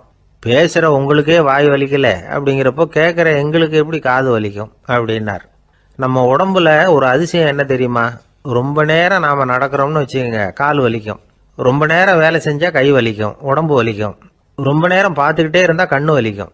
ரொம்ப நேரம் பேசிக்கிட்டே இருந்தால் வாய் கூட வலிக்கும். ஆனால் ரொம்ப நேரம் கேட்டுக்கிட்டே இருக்கிறதுனால காது வலிக்கிறது இல்லை. அதனால் கேட்கறதுக்கு முக்கியத்துவம் கொடுத்தாங்க நம்ம பெரியவங்க. திருவள்ளுவர் தேவையில்லாமல் வார்த்தைகளை உபயோகப்படுத்த மாட்டார். ஒரு திருக்குறள்னு எடுத்துக்கிட்டாவே அதில் மொத்தம் 7 வார்த்தைகள், அவ்வளவுதான். அப்படி 7 வார்த்தைகள் மட்டுமே உள்ள ஒரு திருக்குறளில் வள்ளுவர் ஒரே வார்த்தையை 5 தடவை உபயோகப்படுத்தியிருக்கிறார், திரும்ப திரும்ப பயன்படுத்தியிருக்கிறார். அப்படின்னா அதை எந்த அளவுக்கு வலியுறுத்தி சொல்றார் அப்படிங்கிறத நாம புரிஞ்சுக்கணும். அது என்ன குறள்? செல்வத்துள் செல்வம் செவிச்செல்வம், அச்செல்வம் செல்வத்துள் எல்லாம் தலை. செவிச்செல்வம்ங்கிறது அவ்வளவு முக்கியமானது. கற்றலின் கேட்டல் நன்று. அதிகம் கேட்கணுங்கிறதுக்காகத்தான் எவ்வளவு கேட்டாலும் காது வலிக்கிறது இல்லை. குறைச்சலா பேசணும், அதிகமாக கேட்கணும். இன்னொரு விஷயம் கவனிங்க, நம்ம உடம்புல கண்ணுக்கு மூடி இருக்குது, எதையாவது நாம பார்க்க விரும்பலைன்னா உடனே கண்ணை மூடிக்கலாம். நம்ம வாய்க்கு மூடி இருக்குது, பேச விருப்பம் இல்லையா, வாயை மூடிக்கலாம். மூக்குக்கு கூட மூடிக்கிற வசதி இருக்குது, எதையாவது முகர விருப்பம் இல்லையா, மூச்சை அடக்கிக்கலாம். ஆனால் பாருங்க, காதுக்கு மூடி கிடையாது, அதை கையால் தான் மூட முடியும். யார் என்ன சொன்னாலும் அது நல்லதோ கெட்டதோ காதில் விழுந்துக்கிட்டு தான் இருக்கும். அறிவு தான் நல்ல விஷயங்களை எடுத்துக்கிட்டு கெட்ட விஷயங்களை விட்டுடணும். நல்ல கருத்துக்கள் நம்ம காதில் நிறைய விழுந்துக்கிட்டே இருக்கணும். அதை கேட்டு நாம் நல்லபடியாக வாழணுங்கிறது தான் படைப்பின் விருப்பம். ஆன்மீகவாதிகள் கூட ஒன்று சொல்லுவாங்க, அதாவது ஆன்மீக பாதையில் நீங்கள் முன்னேறணும்னா முதல்ல சிரவணம் செய்யணும்பாங்க. அதாவது பெரியவங்க சொல்கிற நல்ல கருத்துக்களை கேட்கணும் அப்படின்னு அதுக்கு அர்த்தம். அதனால் யார் நல்ல கருத்துக்களை சொன்னாலும் அதை காது கொடுத்து கேளுங்க. இவ்வளவு கருத்துக்களையும் நம்ம நேயர் ஒருத்தர்கிட்ட சொல்லிகிட்டு இருந்தோம். அவரும் சரி சரின்னு தலையாடிக்கிட்டே இருந்தார். அப்புறம் சொன்னார், நீங்கள் சொல்கிறது சரிதான் சார், காதுக்கு மூடி இல்லைங்கிறது ரொம்ப சரி. அதனால தான் உங்கள் தகவல் கூட நாங்கள் விரும்புகிறோமோ இல்லையோ தினம் காதில் விழுந்துக்கிட்டு இருக்குது அப்படின்னார். எங்களுக்கு ரொம்ப பெருமையாக இருந்தது. அப்படியா அப்படின்னோம். ஆனாலும் என்ன மாதிரி சில பேர் நீங்கள் தகவல் சொல்கிற சமயத்தில் காதில் மூடி இல்லையேன்னு சொல்லி கவலைப்படுறதில்ல சார் அப்படின்னார். ஏன்னு கேட்டோம். காதை மூடுறதுக்கு தானே வசதி இல்லை, ரேடியோவை மூடுறதுக்கு வசதி இருக்குதுல்ல, அதனால் டக்குன்னு அதை மூடி வச்சுருவோம் அப்படின்னார். அந்த ஆளை கண்டா ஏன் இப்படி முகத்தை திருப்பிக்கிட்டு வர்றீங்க அப்படின்னு கேட்டார் ஒருத்தர் நண்பர்கிட்ட. எலெக்ஷனில் அவன் எதிர்த்து நின்னவன் சார், என்ன அவங்ககிட்ட நமக்கு என்ன பேச்சுவார்த்தை அப்படின்னாராம் ரொம்ப கோபமாக இவர். சரி, அந்த ஆள் யாருன்னு கேட்டேன். என் கூட பிறந்த தம்பி தான் சார் அப்படின்னார் அந்த கோபம் குறையாமல். அதாவது நம்ம ஊர் நிலவரம் இப்படி, அதாவது அண்ணனும் தம்பியும் எதிர்த்து நிற்பாங்க தேர்தலில், ஒருத்தர் கண்டா பேசிக்கிறது இல்லை. ஆனால் இங்கிலாந்தில் எப்படி தெரியுமா, அங்கே ஒரே மேடையில் போட்டி போடுற 2 வேட்பாளர்களும் பேசுவாங்களாம், பட்டிமன்றம் மாதிரி. ஒருத்தர் முதல்ல எழுந்திருப்பார், நான் வந்து இந்த தேர்தலில் வெற்றி பெற்றால் என்னென்ன செய்வேன் அப்படின்னு சொல்லிவிட்டு உட்காருவார். அதுக்கப்புறம் அடுத்தவர் எழுந்திருப்பார். அவர் சொல்லுவார், நான் வெற்றி பெற்றால் இந்த மக்களுக்கு என்னென்ன செய்வேன், இந்த நாட்டுக்கு என்னென்ன செய்வேன் அப்படிங்கிறத சொல்லிவிட்டு உட்காருவார். ரெண்டு பேரும் ஒரே மேடையில் பேசுவாங்க. மக்கள் ரெண்டு பேர் பேச்சையும் கேட்டுக்கிட்டு ஒரு முடிவுக்கு வருவாங்க. இதுதான் அங்கே உள்ள பழக்கம். இங்கே அப்படி இல்லை. இங்கே ஒருத்தர் பார்த்தா முகத்தை திருப்பிக்கிறது. ஒரு தடவை இது மாதிரி ஒரு கூட்டம் நடந்துகிட்டு இருக்கு அங்கே வெளிநாட்டில் தான். நேரத்துக்கு சரியா ஒரு வேட்பாளர் வந்து சேரல. இது இங்கிலாந்தில் நடந்த நிகழ்ச்சி. அப்புறம் என்னாச்சுன்னா, ஒருத்தர் வந்துட்டாரு, இன்னொருத்தர் வந்து சேரல. அப்புறம் உடனே அந்த ஒருத்தர் வந்தவர் பேச ஆரம்பிச்சிட்டார். அதாவது அந்த இன்னொருத்தர் சார்பாகவே பேசிட்டாராம். அதாவது அவர் வரல, நான் அவர் சார்பாக வந்து நான் பேசிடுறேன். அதாவது அவர் ஜெயிச்சுட்டா அவர் என்னென்ன செய்வார் இந்த நாட்டுக்கு அப்படின்னு சொல்லி அவர் பக்கத்தில் உள்ள நியாயத்தை எடுத்து இவரே சொல்லிட்டாராம். இப்படிலாம் அங்கே நடந்துதான். இது எப்பேற்பட்ட தேர்தல் பண்பாடு பாருங்க. அதனால இன்னொரு விஷயம், இப்போ இங்கிலாந்துல எல்லாம் ஓட்டு கேட்கறப்ப வெற்றியா தோல்வியாங்கிறத ஓரளவுக்கு யூகிச்சு விடலாமா. இப்போ ஒரு வேட்பாளர் ஒரு வீட்டுக்கு முன்னாடி போய் நின்று எனக்கு ஓட்டு போடுங்கன்னு கேட்குறாருன்னு வச்சுங்களேன். அதுக்கு என்ன பார்த்து செய்கிறோம், போயிட்டு வாங்க அப்படின்னு சில வீடுகளில் வாசலில் நின்னே சொல்லி அனுப்பிச்சிருவாங்களாம். வேற சில வீடுகளில் எப்படின்னா, வேட்பாளரை வீட்டுக்குள்ளே கூப்பிட்டு காபி சாப்பிட சொல்லி உபசரித்து அதுக்கப்புறம் அனுப்பி வைக்கிறது வழக்கமா. இதில் எந்த வீட்டு ஓட்டு நிச்சயம் தெரியுமா? வாசலில் நின்னே வழி அனுப்பி வச்சுடுறாங்க பாருங்க, அவங்க ஓட்டு நிச்சயம். உள்ளே கூப்பிட்டு காப்பி கொடுத்து அனுப்புகிறாங்க பாருங்க, அவங்க ஓட்டு நிச்சயம் இல்லையா. சரி, அப்புறம் ஏன் அந்த உபசரிப்பு அப்படின்னு கேட்டால் அதுக்கு ஒரு காரணத்தை சொல்கிறாங்க. அதாவது அது ஒரு அனுதாபத்தை தெரிவிக்கிற முறையா. ஐயோ பாவம், நாம் இவருக்கு ஓட்டு தான் போட போகிறதில்ல, இதையாவது செய்வோம், காப்பியாவது சாப்பிட்டு போகட்டும் அப்படிங்கிற எண்ணமா. இப்படி அந்த ஒரு பழக்கம். ஆக அந்த ஊரில் நிறைய காப்பி சாப்பிடணும்னு ஒருத்தர் ஆசைப்பட்டா தேர்தலில் தோற்று போகிறதுக்கு தயாராக இருக்கணும். ஒரு சமயம் ஒரு ஊரில் தேர்தல் நடந்துதான். ஒரு தொகுதியில் நின்று தோற்று போன ஒருத்தர் கையில் ஒரு துப்பாக்கியோட ஊருக்குள்ளே சுற்றிக்கிட்டு இருந்தாராம். ஒரு போலீஸ்காரர் அவரை பார்த்துட்டு சந்தேகப்பட்டிருக்கார். அதனால் அவரை தடுத்து நிறுத்தி, என்ன இது துப்பாக்கியோட சுற்றுறீங்களேன்னு விசாரிச்சிருக்கார். இதுக்கு அவர் சொன்னாராம், சார், இந்த தொகுதியில் மொத்தம் 1,00,000 வாக்காளர்கள், அதில் எனக்கு 10,000 பேர் மட்டும்தான் எனக்கு ஓட்டு போட்டிருக்கிறாங்க. அப்படின்னா எனக்கு வேண்டாதவங்க இந்த தொகுதியில் 90,000 பேர் இருக்கிறாங்கன்னு அர்த்தம். இப்படி ஒரு சூழ்நிலையில் நான் என்னுடைய பாதுகாப்புக்கு ஆயுதம் இல்லாமல் நடமாடலாமா அப்படின்னு கேட்டாராம். எவ்வளவு எச்சரிக்கை பாருங்க. நம்ம ஊரில் சில பேர் ஓட்டு கேட்குற விதமே தனி.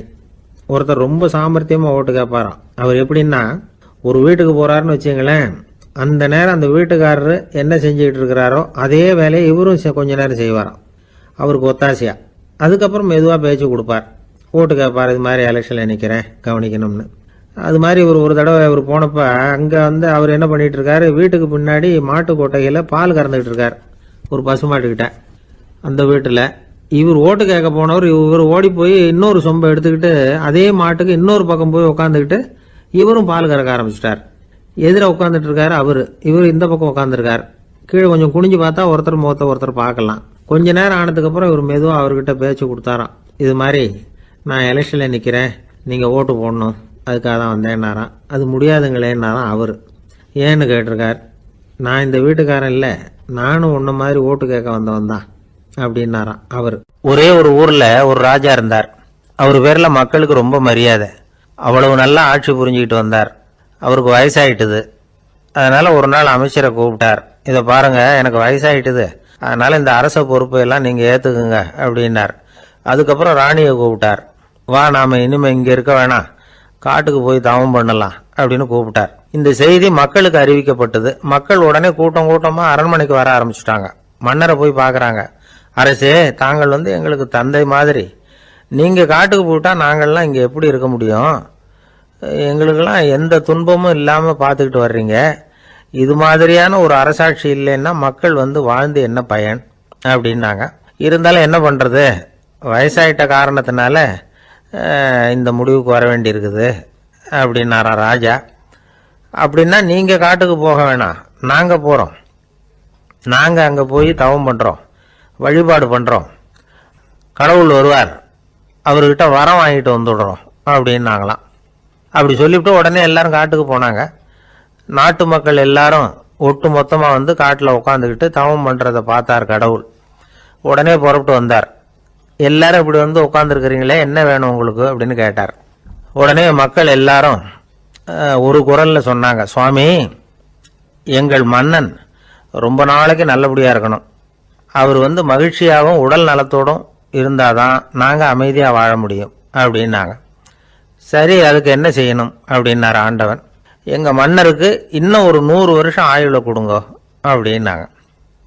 அவ்வளவு தானே, சரி அப்படியே ஆகட்டும் அப்படின்னு சொல்லிவிட்டு ஆண்டவன் போயிட்டார். மக்கள் மகிழ்ச்சியோடு திரும்பி வந்தாங்க. மன்னா, கடவுள் வரம் கொடுத்துட்டார், நீங்கள் 100 வருஷம் வாழ போகிறீங்க அப்படின்னாங்க.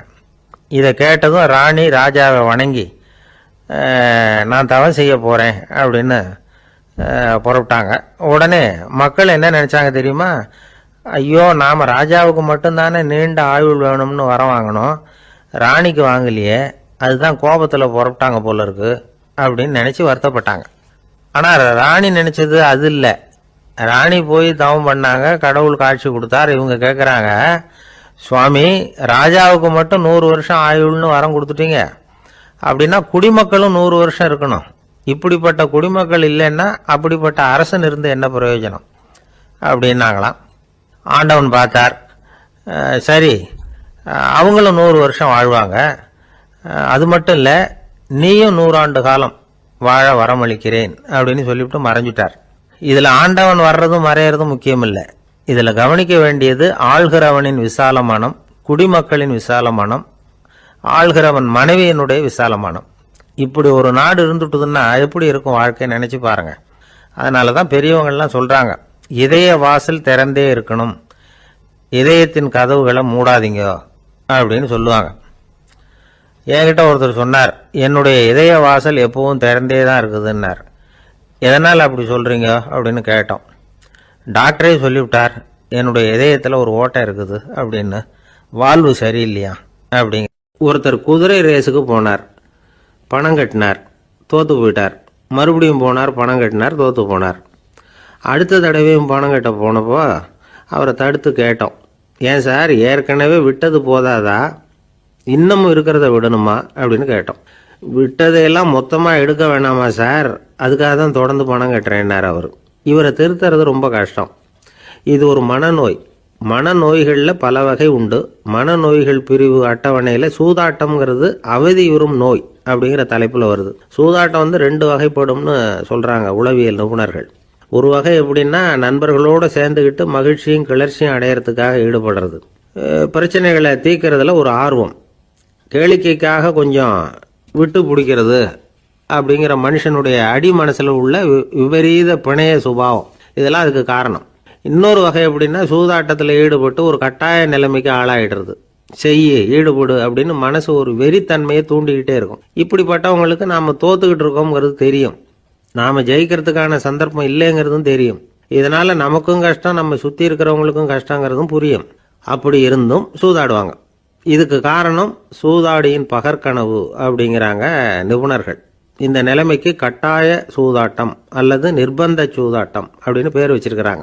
இப்படிப்பட்ட ஆசாமி இருக்கிறது பூரா விட்டுருவான், கடன் வாங்குவான், திருடுவான், இருந்தாலும் என்னைக்காவது ஒரு நாள் ஜெயிச்சிருவேன் அப்படின்னு சொல்லிக்கிட்டே இருப்பான். விட்டதை எடுத்துருவேங்கிற ஒரு நம்பிக்கை சுடர் அவனுக்குள்ள எரிஞ்சுக்கிட்டே இருக்கும். இவனை மனநோயாளி அப்படின்னு சொல்லிட முடியாதான். என்ன காரணம்னா, இது மாதிரி ஆளுங்க கிட்ட மன போராட்டமோ கவலையோ பதட்டமோ இருக்கிறது இல்லை. சில விசேஷமான குணங்கள் இவங்க கிட்ட உண்டு. எதிர்ப்பு உணர்ச்சி, சிறுபிள்ளைத்தனம், சட்ட திட்டங்களையும் சம்பிரதாயங்களையும் உட தெரியாத மனப்போக்கு, பொறுப்பில்லாத தன்மை, நெறிதவறி நடக்கிறது எல்லாம் இவங்ககிட்ட உண்டு. ஆனால் வெளிப்பார்வைக்கு ரொம்ப சிநேகமாக இருப்பாங்க, அன்பாக இருப்பாங்க, அப்படி இருக்கிறதாக காட்டிக்குவாங்க. ஆதாயம், சுயலாபம் இதெல்லாம் கருதி தான் பழகுவாங்க. இவங்க கேட்குறப்ப நாம் பணம் கொடுக்கலன்னு வச்சுக்கோங்க, நம்மளை கை விட்டுருவாங்க. நம்ம மேலே அவாண்டமாக பழி சுமத்துறது கூட தயங்க மாட்டாங்க. தங்களுடைய சூதாட்ட நடவடிக்கைகளுக்கு சாதகமான காரணங்களை சொல்லிகிட்டு இருப்பாங்க. நீ வேணும்னா பாரு, ஒரே நாளில் நான் இழந்ததையெல்லாம் மீட்டு லட்சாதிபதி ஆறேன்னா இல்லையா பாரு அப்படிம்பாங்க. தோற்று போகிறத ஒரு படிப்பினையாக இவங்க எடுத்துக்கிறதே இல்லை. தோற்று போகிறதுலேயே இவங்களுக்கு ஒரு அலாதியான சுகம். தனக்குத்தானே துன்பத்தை வரவழைச்சிக்கிட்டு இன்பம் அடையிறதுக்கு தன்வதை சுகம் அப்படின்னு பேர். இவங்கெல்லாம் அந்த ரகம். சில பேர் எப்படி தெரியுமா, மந்திர எண்ணங்களை வரவழைச்சிக்கிறது, சூதாடுறதுக்காக ஆஃபீஸில் கையாடல் பண்ணுறது, அடுத்தவங்க கிட்ட இருந்து திருடுறது. இந்த மந்திர எண்ணம் தீவிரமாச்சுன்னா ஒரு மாதிரியாக பேச ஆரம்பிச்சிருவாங்க. தோல்வி தான் சார் வெற்றிக்கு முதல் படியும்பாங்க. தன்னால் பகடக்காய்களையும் குதிரை ஓட்டிகளையும், அதாவது இந்த ஜாக்கிகள், அதெல்லாம் கட்டுப்படுத்த முடியுங்கிற பித்து நிலைக்கு இவங்கெல்லாம் தள்ளப்பட்டுருவாங்க. சில சூதாடிகளை ஆராய்ஞ்சு பார்த்ததுல என்ன தெரிய வந்தது தெரியுமா? அவங்கெல்லாம் குழந்தை பருவத்தில் அன்புக்காக ஏங்கினவங்களாம், புறக்கணிக்கப்பட்டவங்களாம், உதவிகளை பெற முடியாதவங்க, இப்படிலாம் இருந்திருக்கிறாங்க. இவங்க வளர வளர மற்றவங்க சௌகரியம் பற்றி அக்கறை இல்லாதவங்களா ஆயிடுறாங்க. அதிர்ஷ்ட தேவதை தன்னோட இருக்கிறாங்க அப்படிங்கிற அசையாத நம்பிக்கை இவங்களுக்கு. இவங்களை திருத்துறது ரொம்ப கஷ்டம். அதனால பந்தயம், சூதாட்டம் இது மாதிரியான விஷயங்களை விட்டு விலகியே இருக்கிறது தான் நமக்கு நல்லது. ஒரு ஆள் சொன்னான், என்னுடைய குதிரை வேகமாக ஓடுறதுக்கு என்ன வழி அப்படின்னு கால்நடை மருத்துவர்கிட்ட யோசனை கேட்டேன். அவர் ஒரு பாட்டில் நிறைய மாத்திரைகளை கொடுத்து தினம் 2 மாத்திரை வேதமாக கொடுக்க சொன்னார். நாள் 2 மாத்திரையை கொடுத்துட்டு அது மேலே ஏறி உட்கார்றதுக்கு போனேன். அவ்வளவுதான். அதுக்குள்ளே அது அம்பு மாதிரி பாஞ்சு ஓடி போச்சு. நான் இன்னும் உட்காரவே இல்லை, அதுக்குள்ளே பாஞ்சு ஓடி போச்சு அப்படின்னா. அடடா, அப்புறம் நீங்கள் என்ன பண்ணீங்க அப்படின்னு கேட்டாங்க. என்ன பண்ணுறது, மீதி மாத்திரை பூராவே நான் முழுங்கி விட்டு அதுக்கப்புறம் துரத்தி பிடிச்சி அது மேலே ஏறி உட்காந்தேன் அப்படின்னா அவன். ஒரு தடவை நாரதர் ஒரு தெரு வழியாக போய்கிட்டு இருந்தார். வழியில் ஒருத்தர் வேத சாஸ்திரம்லாம் படிச்சுக்கிட்டு உட்காந்துருந்தார். அவர் நாரதரை பார்த்து எங்கே போயிட்டுருக்குறீங்கன்னு கேட்டார். கடவுளை பார்த்துட்டு வரலாம்னு போயிட்டுருக்கிறேன் அப்படின்னார் நாரதர். அப்படின்னா அவர்கிட்ட எனக்கு எப்போ முக்தி கிடைக்கும்னு கேட்டுட்டு வாங்களேன் அப்படின்னார் இவர். சரி, கேட்டு வரேன் அப்படின்னு சொல்லிவிட்டு நாரதர் நடந்தார். கொஞ்சம் தூரத்தில் ஒரு மரத்தடியில் ஒரு தொழிலாளி செருப்பு தைச்சிக்கிட்டு உட்காந்துருந்தார். அந்த ஆளும் அதே மாதிரி கேட்டுக்கிட்டார். எனக்கு எப்போ முக்தி கிடைக்கும்னு கடவுள்கிட்ட கேட்டுக்கிட்டு வாங்களேன்னார். அவர்கிட்டையும் சரின்னு சொல்லிவிட்டு நாரதர் நேராக வைகுண்டத்துக்கு சேர்ந்தார். கடவுளை பார்த்தார். இவங்க 2 பேரும் சொல்லி அனுப்பின விஷயத்தை பற்றி கேட்டார். அதுக்கு கடவுள் சொன்னார், அந்த செருப்பு தைக்கிற தொழிலாளி உடல் நீத்ததும் உடனே என்னை அடைவான். ஆனால் அந்த சாஸ்திரம் படித்த ஆள் இப்போதைக்கு என்கிட்ட சேரமாட்டான். அவன் இன்னமும் பல பிறவிகள் எடுத்து அங்கேயே இருக்க வேண்டியிருக்குது. எப்போ இங்கே சேருவான்னு எனக்கே தெரியாது அப்படின்னார். நாரதருக்கு இதோட ரகசியம் என்னங்கிறது புரியல. எனக்கு ஒன்றும் புரியலையேன்னாரான் கடவுள்கிட்ட. சீக்கிரம் புரிஞ்சுக்குவே, நீ திரும்பி போகிறப்போ நான் இங்கே வைகுண்டத்தில் என்ன செஞ்சுக்கிட்டு இருக்கேன்னு கேட்டால், ஒரு ஊசியின் துவாரத்தில் ஒரு யானையை கோத்துக்கிட்டு இருக்கிறேன்னு அவங்கக்கிட்ட சொல்லு அப்படின்னார் கடவுள் சிரிச்சுக்கிட்டே. நாரதர் பூமிக்கு திரும்பினார். கடவுளை பார்த்தீங்களா, எப்படி இருக்கார் அப்படின்னு விசாரித்தார் வேத சாஸ்திரம் படித்தவர். ஓ பகவானா, அவர் யானையை ஊசியின் காதில் நுழைச்சிக்கிட்டு இருக்கிறார் பார்த்தேன்னார் நாரதர். ஊசி காதில் யானையா, அது எப்படி முடியும்? நீங்கள் சொல்கிறத நான் நம்ப மாட்டேன்னு விட்டார் அவர். சரி, இந்த ஆளுக்கு இறைவன் பேரில் நம்பிக்கை இல்லை அப்படிங்கிறத நாரதர் புரிஞ்சுக்கிட்டார். அடுத்தபடியாக அந்த தொழிலாளி இருந்த இடத்துக்கு போனார். இறைவனை பார்த்தீங்களான்னு கேட்டார் அவர். பார்த்தேன், ஒரு ஊசி துவாரத்தில் யானையை கோத்துக்கிட்டு இருந்தார் அப்படின்னு சொல்லிவிட்டு நாரதர் அந்த ஆள் முகத்தை கவனித்தார். அந்த தொழிலாளி இதை கேட்டுட்டு கொஞ்சம் கூட ஆச்சரியப்படலை. அவரால் முடியாத காரியம் கூட உண்டானார். என்ன இப்படி சொல்கிற, ஊசியின் துவாரத்தில் யானையை கோக்க முடியும்னு நீ நம்புறியா அப்படின்னு கேட்டார் நாரதர். நிச்சயமாக நம்புகிறேன்னார் அவர். அது எப்படி அப்படின்னு கேட்டார் இவர். இதை பாருங்கள், நான் இந்த ஆலமரத்தடியில் தான் தினமும் உட்காந்துருக்கிறேன். தினமும் இந்த மரத்திலிருந்து எவ்வளவோ பழம் கீழே விழுது. இந்த பழத்தில் இருக்கிற ஒவ்வொரு விதையிலேயும் உள்ள ஒரு ஆலமரம் இருக்குது. ஒரு சின்ன விதைக்குள்ள ஒரு பெரிய ஆலமரம் இருக்க முடியுங்கிறப்ப ஊசி துவாரத்தில் கடவுள் யானையை நுழைய வச்சாருங்கிறத ஒத்துக்கிறதுல என்ன கஷ்டம் இருக்குது அப்படின்னு ரொம்ப சர்வசாதாரணமாக பதில் சொன்னாராம் அந்த தொழிலாளி. நாரதர் யோசனை பண்ணார். இந்த தொழிலாளி வேத சாஸ்திரங்களையெல்லாம் படிக்கலைன்னா கூட அறிவுபூர்வமாக சிந்தித்து இறைவனை நம்புகிறான். அதனால தான் கடவுள் இந்த ஆளுக்கு சீக்கிரம் முக்தி கிடைக்கும்னு சொன்னார் அப்படிங்கிறத புரிஞ்சுக்கிட்டாராம். இந்த கதையில் வர்ற கடவுள், நாரதர், வைகுண்டம் இதெல்லாம் ஒரு பக்கம் இருக்கட்டும், ஒரு சின்ன விதைக்குள்ளே ஒரு பெரிய ஆலமரம் தூங்கிக்கிட்டு இருக்கு அப்படிங்கிற உண்மை, அந்தரத்தில் 1000 கிரகங்கள் சுற்றிக்கிட்டு இருக்குங்கிற உண்மை, இதெல்லாம் நாம் பார்த்துக்கிட்டு தானே இருக்கிறோம். இந்த உண்மைகள் அதிசயமாக நமக்கு தெரியறதுனால அதை நம்பாமல் இருந்துட முடியாது. இயற்கையை பரிபூர்ணமாக நம்புங்கள், அந்த நம்பிக்கையே நம்ம வாழ்க்கைக்கு ஆதாரம் அப்படிங்கிறத விளக்கிறதுக்காக தான் இந்த கதை. இந்த காலத்தில் நம்ம பிள்ளைங்களுக்கெல்லாம் இது மாதிரி நம்பிக்கை அதிகமாகவே இருக்குது. ஒரு நாள் ஒரு சின்ன பையன்கிட்ட கேட்டேன், ஏன்பா கடவுள் ஒரு பானைக்குள்ளே ஒரு யானையை நுழைய வச்சுட்டாருன்னு சொன்னால் அதை நீ நம்புவியா அப்படின்னு கேட்டோம். நம்புவேன் சார், அது ஒன்றும் பெரிய அதிசயம் இல்லைன்னா. எப்படிறான்னு கேட்டோம். எப்படின்னா அந்த பானை அந்த யானையை விட பெருசாக இருந்திருக்கும், அவ்வளவுதான் அப்படின்னு சொல்கிறான். காசி மாநகரத்தை பிரம்மதத்தன் அப்படிங்கிற ராஜா ஆட்சி பண்ணிட்டு வந்தார். அவர் ஒவ்வொரு வருஷமும் ஒரு திருவிழா நடத்துறது வழக்கம். எல்லா தேசத்திலிருந்தும் எல்லா வகையான ஜனங்களும் அதில் கலந்துக்குவாங்க. ஒரு சமயம் அது மாதிரி விழா நடந்துக்கிட்டு இருந்தது. வைகுண்டத்திலிருந்து தேவலோகத்திலிருந்து நிறைய தேவகுமாரர்கள்லாம் காசி நகருக்கு அப்போது வந்திருந்தாங்க. அதில் முக்கியமாக ஒரு 4 தேவகுமாரர்கள், அந்த 4 பேரையும் சுற்றி ஏகப்பட்ட கூட்டம். அப்படி என்ன விசேஷம் அவங்கக்கிட்ட அப்படின்னா, மற்றவங்கள விட அவங்க முகம் அழகாக இருந்ததா அப்படி பார்த்தா அப்படியும் இல்லை. அவங்க அணிஞ்சிருந்த மலர் மாலைகள் தான் அதுக்கு காரணமாக. அந்த மலர்கள்லேருந்து அப்படி ஒரு அபூர்வமான நறுமணம். இதுக்கு முன்னாடி இப்படி ஒரு நறுமணத்தை அந்த ஊர் ஜனங்க அனுபவிச்சதே இல்லை. அதுதான் அந்த 4 பேரையும் சுற்றி கூட்டம். எல்லாரும் கேள்வி கேட்க ஆரம்பித்தாங்க. உடனே அந்த 4 தேவகுமாரர்களும் எல்லாருக்கும் தெரியும்படியாக வானத்தில் எழும்பி கொஞ்சம் உயரமாக நின்றுக்கிட்டாங்க. கீழே நின்றுக்கிட்டு இருந்த அரசன்லேருந்து ஆண்டி வரைக்கும் ஒருத்தர் பாக்கி இல்லாமல் ஒரே குரலில் எல்லாரும் அவங்கள பார்த்து, எங்களுக்கும் இது மாதிரி மாலையை போட்டுக்கணும்னு ஆசையாக இருக்குது, அதுக்கு நீங்கள் தான் அருள் பண்ணணும் அப்படின்னு கேட்டுக்கிட்டாங்க. மாலை போட்டுக்கிறதுனா எல்லாருக்கும் ஆசையாக தானே இருக்கும். அந்த 4 தேவகுமாரர்களில் ஒருத்தர் புத்தர் பிரான்.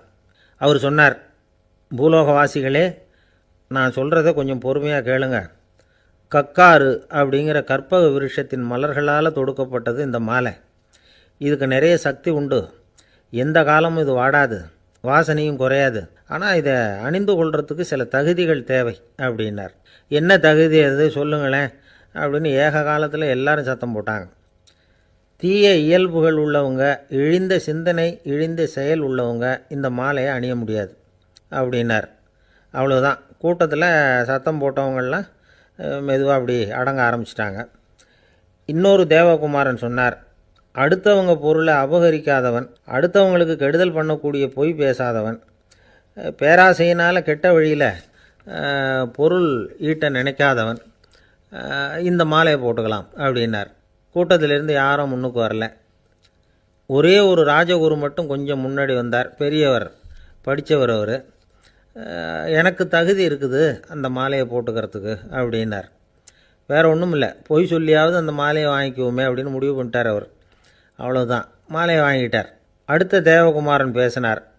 யாருக்கு திடமான அறிவும் மனமும் இருக்குதோ, யாருக்கு நல்ல காரியங்களில் அசையாத ஈடுபாடு இருக்குதோ, நல்ல அரிய பொருள்களை தனியாக தான் மட்டும் அனுபவிக்க விரும்பாதவர் யாரோ அவர் முன்னாடி வந்து இந்த மாலையை வாங்கிக்கலாம் அப்படின்னார். அந்த தகுதியும் எனக்கு இருக்குன்னார் ராஜகுரு. மாலையை வாங்கி போட்டுக்கிட்டார். இன்னொரு ராஜகுமாரன் பேச ஆரம்பித்தார். அறநெறியில் செல்வம் சேர்க்கணும், ஆடம்பர பொருள்களுக்கு அடிமையாகக்கூடாது, வெற்றி அடைஞ்சாலும் கர்வம் வரக்கூடாது, அப்படிப்பட்டவங்க இந்த மாலையை போட்டுக்கலாம்னார். துணிஞ்சு பொய் சொல்லி அதையும் வாங்கி கழுத்தில் போட்டுக்கிட்டார் இந்த ராஜகுரு. இன்னொரு ராஜகுமாரன் சொன்னார், சான்றோர்களை நிந்திக்காதவங்க, புறம் பேசாதவங்க இந்த மாலையை போட்டுக்கலாம்னார். அதையும் வாங்கி போட்டுக்கிட்டார். திருவிழா முடிஞ்சுது, எல்லோரும் திரும்பி போயிட்டாங்க. மறுநாள் ராஜகுரு 4 மாலைகளையும் போட்டுக்கிட்டு ராஜசபைக்கு வரார். வந்தவர் ரொம்ப அவஸ்தையோடு வர்றார். மாலையெல்லாம் வாடி போயிட்டுது, வாசனை எதுவும் கிடையாது. அது மட்டும் இல்லை, அவருக்கு கடுமையான தலைவலி வேறு வந்துட்டுது. துடிச்சு போயிட்டார். மாலையை கழட்டவும் முடியல. ஜனங்கள்லாம் அவரை பார்த்து சிரிக்க ஆரம்பிச்சிட்டாங்க. என்னத்துக்கு ஆசைப்படணும், ஏன் இப்படி கஷ்டப்படணும் அப்படின்னு. ராஜா பார்த்தார். மறுபடியும் விழாவுக்கு ஏற்பாடு பண்ணினார். தேவகுமாரர்கள்லாம் வந்தாங்க. ராஜகுரு வந்தார். மக்கள் முன்னிலையில் அவங்க காலில் விழுந்தார், மன்னிப்பு கேட்டுக்கிட்டார். இந்த மாலையை போட்டுக்கிற தகுதி எனக்கு இல்லை. தகுதி இல்லாத ஒருத்தன் தகாத தகுதியை பொய் மூலம் பெறணும்னு ஆசைப்படுறாங்களே, அவங்களுக்கெல்லாம் என்னுடைய தண்டனை ஒரு எச்சரிக்கையாக இருக்கட்டும்னார். அதுக்கப்புறம் தேவகுமாரர்கள் அவர் கழுத்தில் இருக்கிற மாலையை கழட்டினாங்களாம். அந்த மாலைகளும் பழையபடி மனம் கொடுக்க ஆரம்பிச்சுட்டு தான். இதிலேருந்து நாம் தெரிஞ்சுக்க வேண்டியது என்னென்னா, நமக்கு தகுதி இல்லாத ஒரு கௌரவம் நம்மக்கிட்ட தானாக வந்தால் கூட அதை தவிர்த்து விடுறது தான் நல்லது. அதுதான் புத்திசாலித்தனம். ஒருத்தர் வந்தார். சார், எங்கள் இலக்கிய மன்ற விழாவுக்கு நீங்கள் தலைமை தாங்கணும்னார். உடனே இவர் சொன்னார், பேச்சாளர், சார், இலக்கியத்தை பற்றி பேசுகிற தகுதி எனக்கு இல்லையே அப்படின்னார். உடனே அவர் கூப்பிட வந்தவர் சொன்னார், அந்த தகுதி உங்களுக்கு இல்லைங்கிறது எங்களுக்கும் தெரியும் சார், அதனால தான் உங்களை தலைமை தாங்க கூப்பிட்றேன் அப்படின்னார்.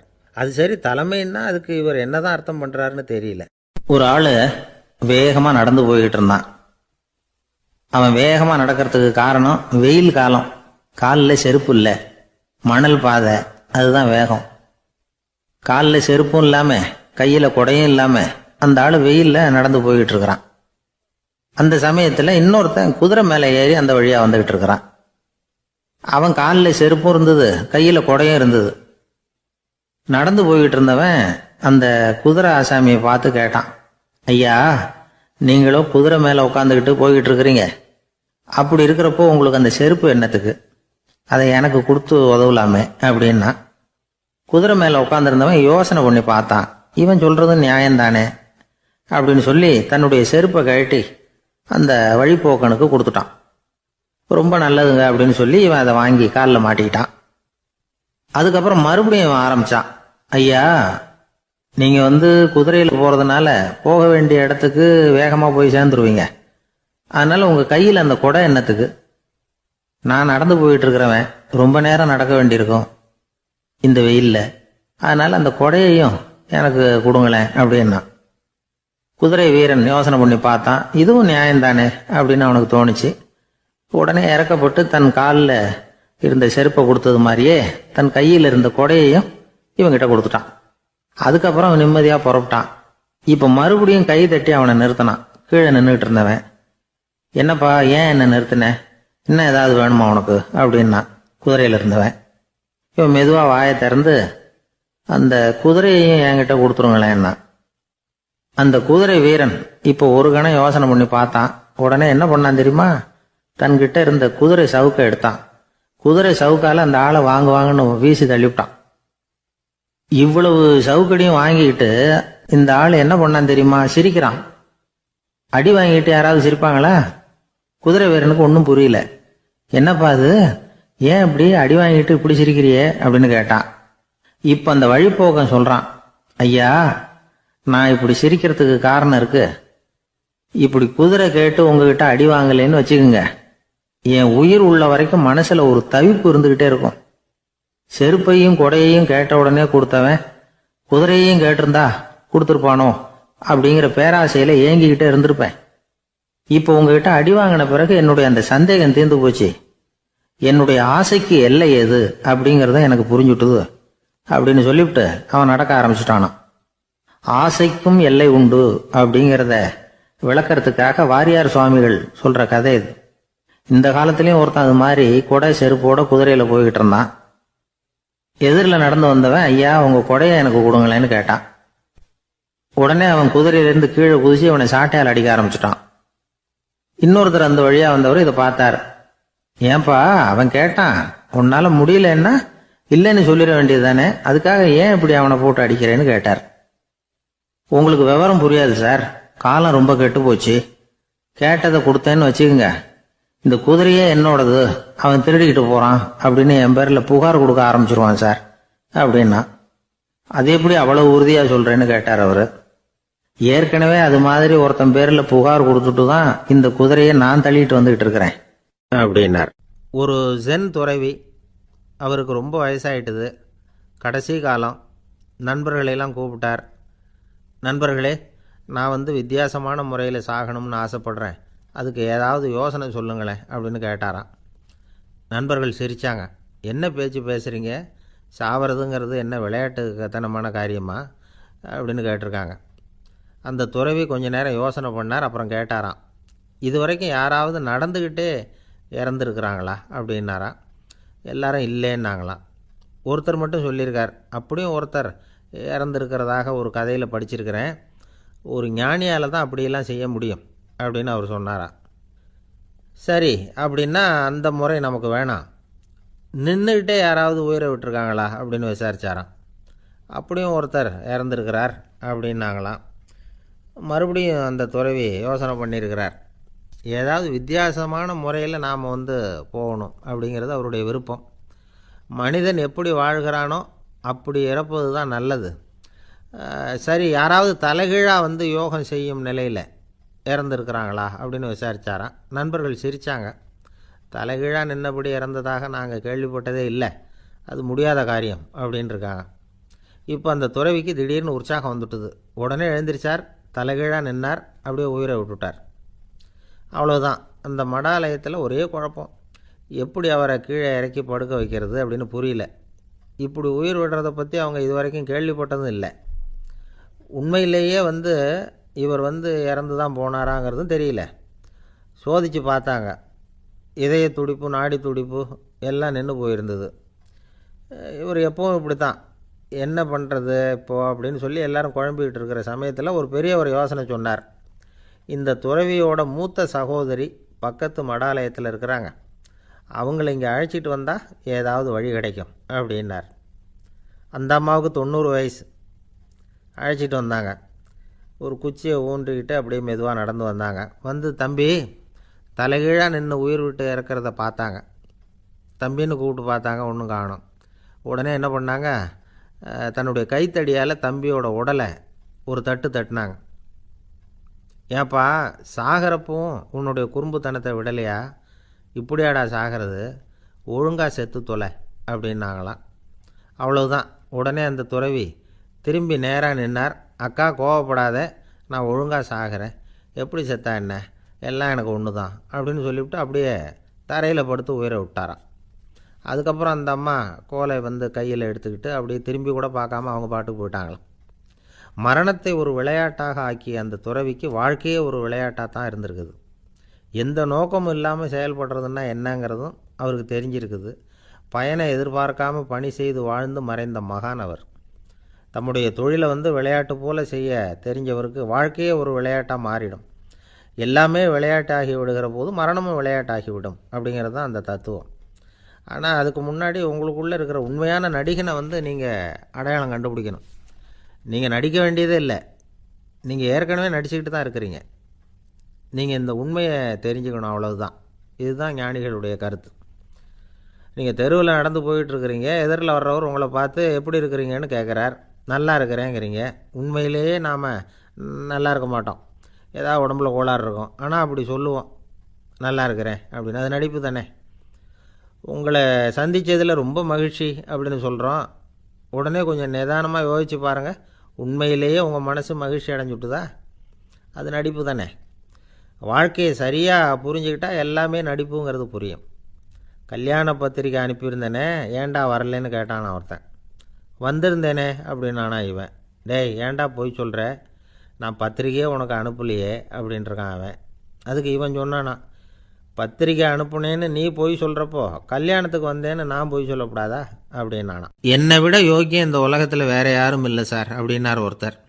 அவரை விட அயோக்கியன் வேறு யாரும் இருக்க முடியாதுங்கிற முடிவுக்கு கேட்டவங்க வந்துட்டாங்களாம். மனுஷனுக்கு இருக்கிற ஒரு மிகப்பெரிய குறையே தன்கிட்ட இருக்கிற குறை அவனுக்கு தெரியாமல் போகிறது தான். ஆனால் அடுத்தவங்ககிட்ட இருக்கிற குறை இவனுக்கு தெளிவாக தெரிஞ்சிடும். ஒரு ஒட்டகம் ஒரு கொக்கை பார்த்து ஒரு கேள்வி கேட்டுதான். என்ன கேள்வி தெரியுமா? உன் கழுத்து ஏன் இப்படி வளைஞ்சி போயிருக்குது அப்படின்னு கேட்டிருக்கு. இதுக்கு உடம்பே வளைச்சல். இது போய் கொக்கை கிண்டல் பண்ணுது. இன்றைக்கி மனித சுபாவமும் கிட்டத்தட்ட இப்படி தான் இருக்குது. இந்த உலகத்தில் குறையில்லாத மனிதர்கள் யாரும் கிடையாது, நாம் உள்பட அப்படிங்கிறத முதல்ல நாம் நல்லா புரிஞ்சுக்கணும்.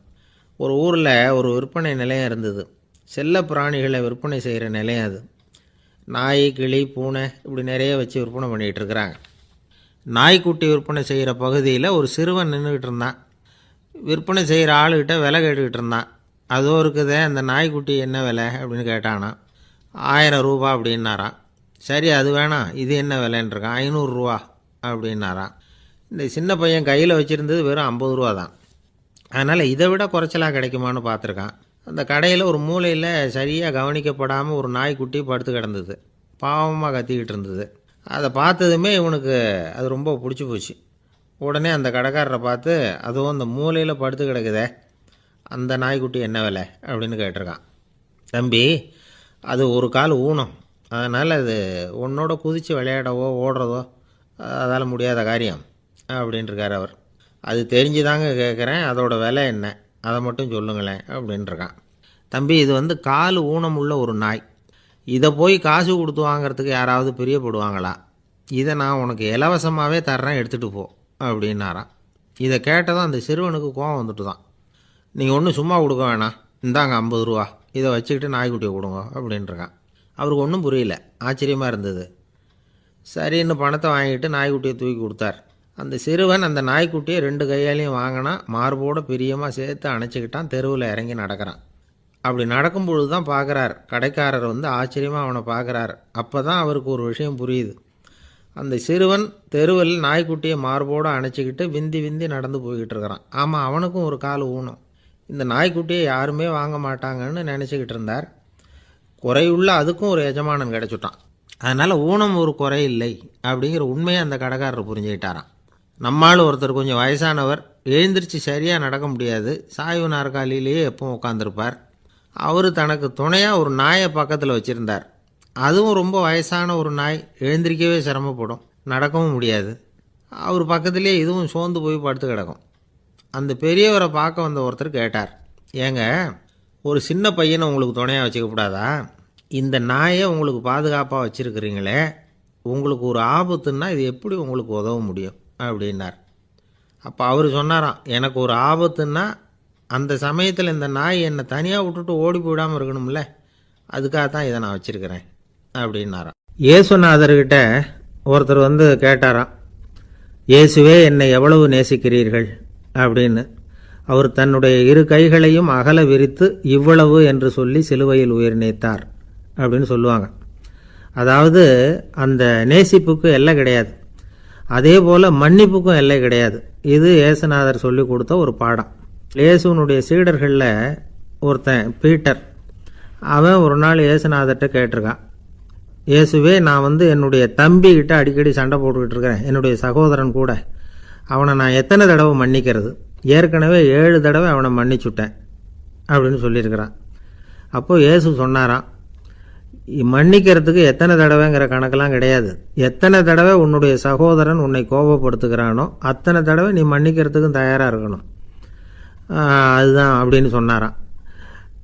அப்போ இவனுக்கு ஒன்றும் புரியல, இது என்ன அவன் தப்பு பண்ணிக்கிட்டே இருப்பான், நாம் மன்னிச்சுக்கிட்டே இருக்கிறதா அப்படிங்கிறது மாதிரி குழப்பமாக இருந்திருக்கிறான். அப்போது இயேசுநாதர் தன்னுடைய சீடன் பீட்டர்கிட்ட ஒரு கதை சொன்னாராம். அந்த கதை இன்றைக்கு நாம் வந்து எல்லாரும் சிந்தித்து பார்க்க வேண்டிய ஒரு கதை. அதாவது மன்னிப்பை விரும்புகிறவர்கள் மன்னிக்கவும் தயாராக இருக்க வேண்டும் அப்படிங்கிறது தான் அந்த கதையினுடைய தத்துவம். அந்த இயேசுநாதர் சொன்ன கதை என்னென்னா, ஒரு மன்னர் இருந்தார். அவர் ஒரு நாள் அரண்மனையில் உட்காந்து கணக்கு வழக்குகள்லாம் பார்த்துக்கிட்டு இருந்தார். நம்ம அரண்மனையிலேருந்து யார் யார் அரசாங்க கடன் வாங்கியிருக்கிறாங்க, யார் யார் திருப்பி செலுத்தியிருக்கிறாங்க அப்படிங்கிற விவரத்தையெல்லாம் பார்த்துக்கிட்டு இருந்தார். அப்போ தான் புரிஞ்சுது, அந்த அரண்மனையில் வேலை செய்கிற ஒருத்தனே அரசாங்க கடன் ஒரு வாங்கியிருக்கிறான். எவ்வளவு? 10,000 பொற்காசுகள் வாங்கியிருக்கான் கடன். இந்த 10,000 பொற்காசுகளை திருப்பி செலுத்தலை அரசாங்கத்துக்கு. இது மன்னர் கவனத்துக்கு வந்தது. உடனே நம்ம அரண்மனையில் இருக்கிறவனே அரசு கடன் வாங்கி திருப்பி செலுத்தாமல் இருக்கான், அவனை கூப்பிட்டு வாங்கன்னு சொல்லி கூப்பிட்டுட்டு வந்தாங்களாம்.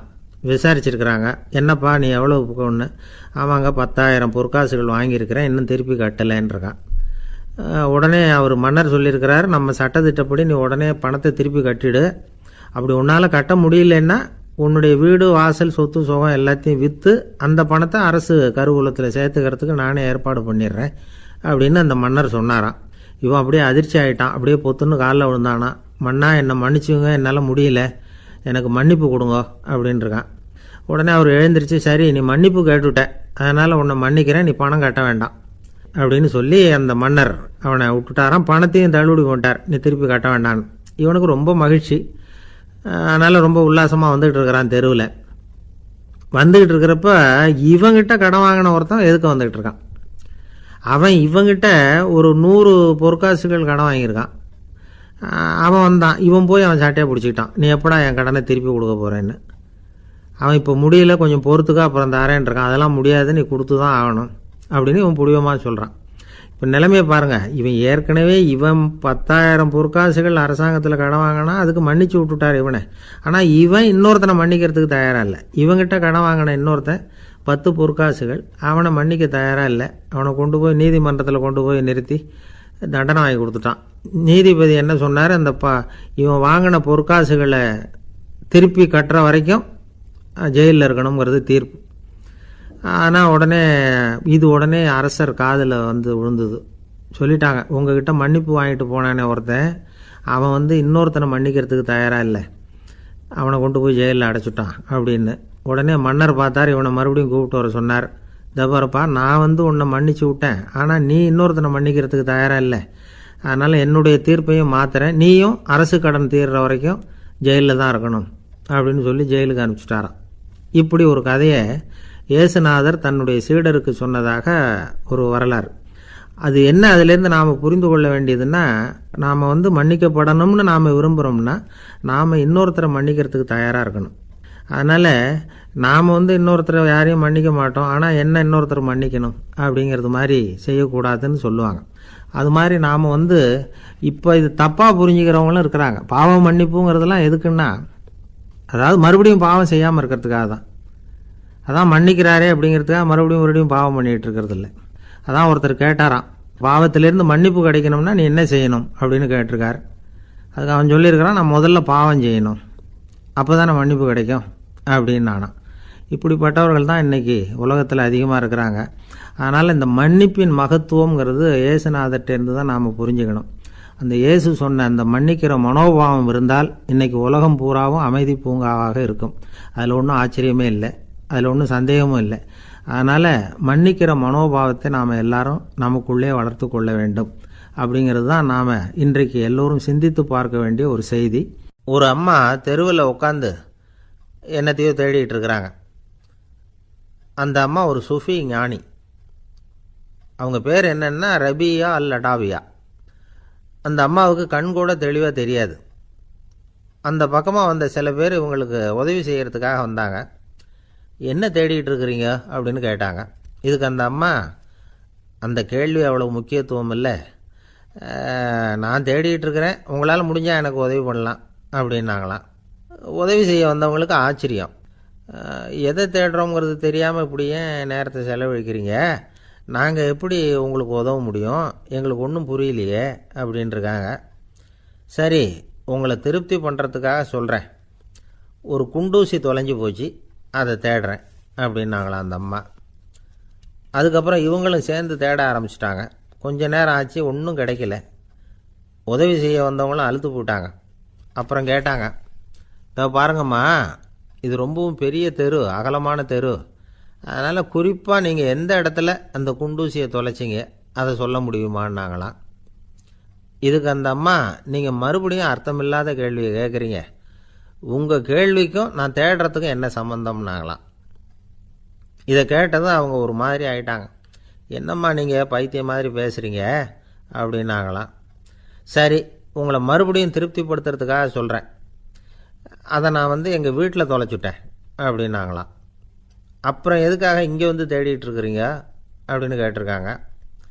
ஏன்னா இங்கே தான் வெளிச்சம் அதிகமாக இருக்குது, அங்கே வீட்டுக்குள்ளே இருட்டாக இருக்குது, அதனால் இங்கே தேடுறேன், வெளிச்சம் உள்ள இடத்துல தானே தேட முடியும் அப்படின்னாங்களாம் அந்த ஞானி. இந்த கதைக்கு என்ன அர்த்தங்கிறத பெரியவங்க சொல்கிறாங்க. அதாவது இந்த தேடுதல்ங்கிறது ஒரு வியாதி. அது நம்ம சதா அலைய வைக்கும், பைத்தியமாக மாற்றுறதுக்கு முயற்சி பண்ணோம். ஒரு காலம் அது நிறைவு அடையவே அடையாது. வாழ்வுங்கிறது ஒரு புரிந்து கொள்ள முடியாத சதா இயங்கி கொண்டிருக்கிற ஒரு செயல். அதுக்கு ஆரம்பமும் இல்லை, முடிவும் கிடையாது. எதையோ தேடணும் அப்படிங்கிற உந்துதல் நமக்குள்ளே இருக்கும், ஆனால் குறிப்பாக எதை தேடிட்டு இருக்கிறோம் அப்படிங்கிறது புரியாது. அப்படி ஏதாவது ஒன்றை தேடி அடைஞ்சிடுறோம்னு வச்சுக்கோங்க, உடனே ஒரு அதிருப்தி வந்துடும். அதனால் வாழ்க்கைங்கிறது சலிப்பு நிறைந்தது அப்படிங்கிற எண்ணத்தை உண்டாக்கிக்கிறோம். ஒன்று அடைஞ்சதுக்கு அப்புறம் இன்னொன்று தேட ஆரம்பிச்சிருவோம். ஆக இந்த தேடல்ங்கிறது நாம் ஒன்று அடைஞ்சாலும் அடையாவிட்டாலும் தொடர்ந்து நடந்துக்கிட்டு தான் இருக்கும். இதுக்கு முடிவே கிடையாது. இந்த உண்மையை நாம் நல்லா புரிஞ்சுக்கணும் அப்படிங்கிறது பெரியவங்களுடைய கருத்து. ஏழையும் தேடுறான், பணக்காரனும் தேடுறான், நோயாளியும் தேடுறான், நோய் இல்லாதவனும் தேடுறான், அதிகாரம் உள்ளவனும் தேடுறான், அதிகாரம் இல்லாதவனும் தேடுறான், முட்டாளும் தேடுறான், அறிவாளியும் தேடுறான். ஆனால் யாரும் இதை தான் தேடி சாதிக்க போகிறோம், இதுதான் முடிவு அப்படின்னு திட்டவட்டமாக சொன்னதில்லை. ஒன்று அடைஞ்சதும் இன்னொன்று தேட ஆரம்பிச்சிடுறாங்க, அவ்வளோதான்.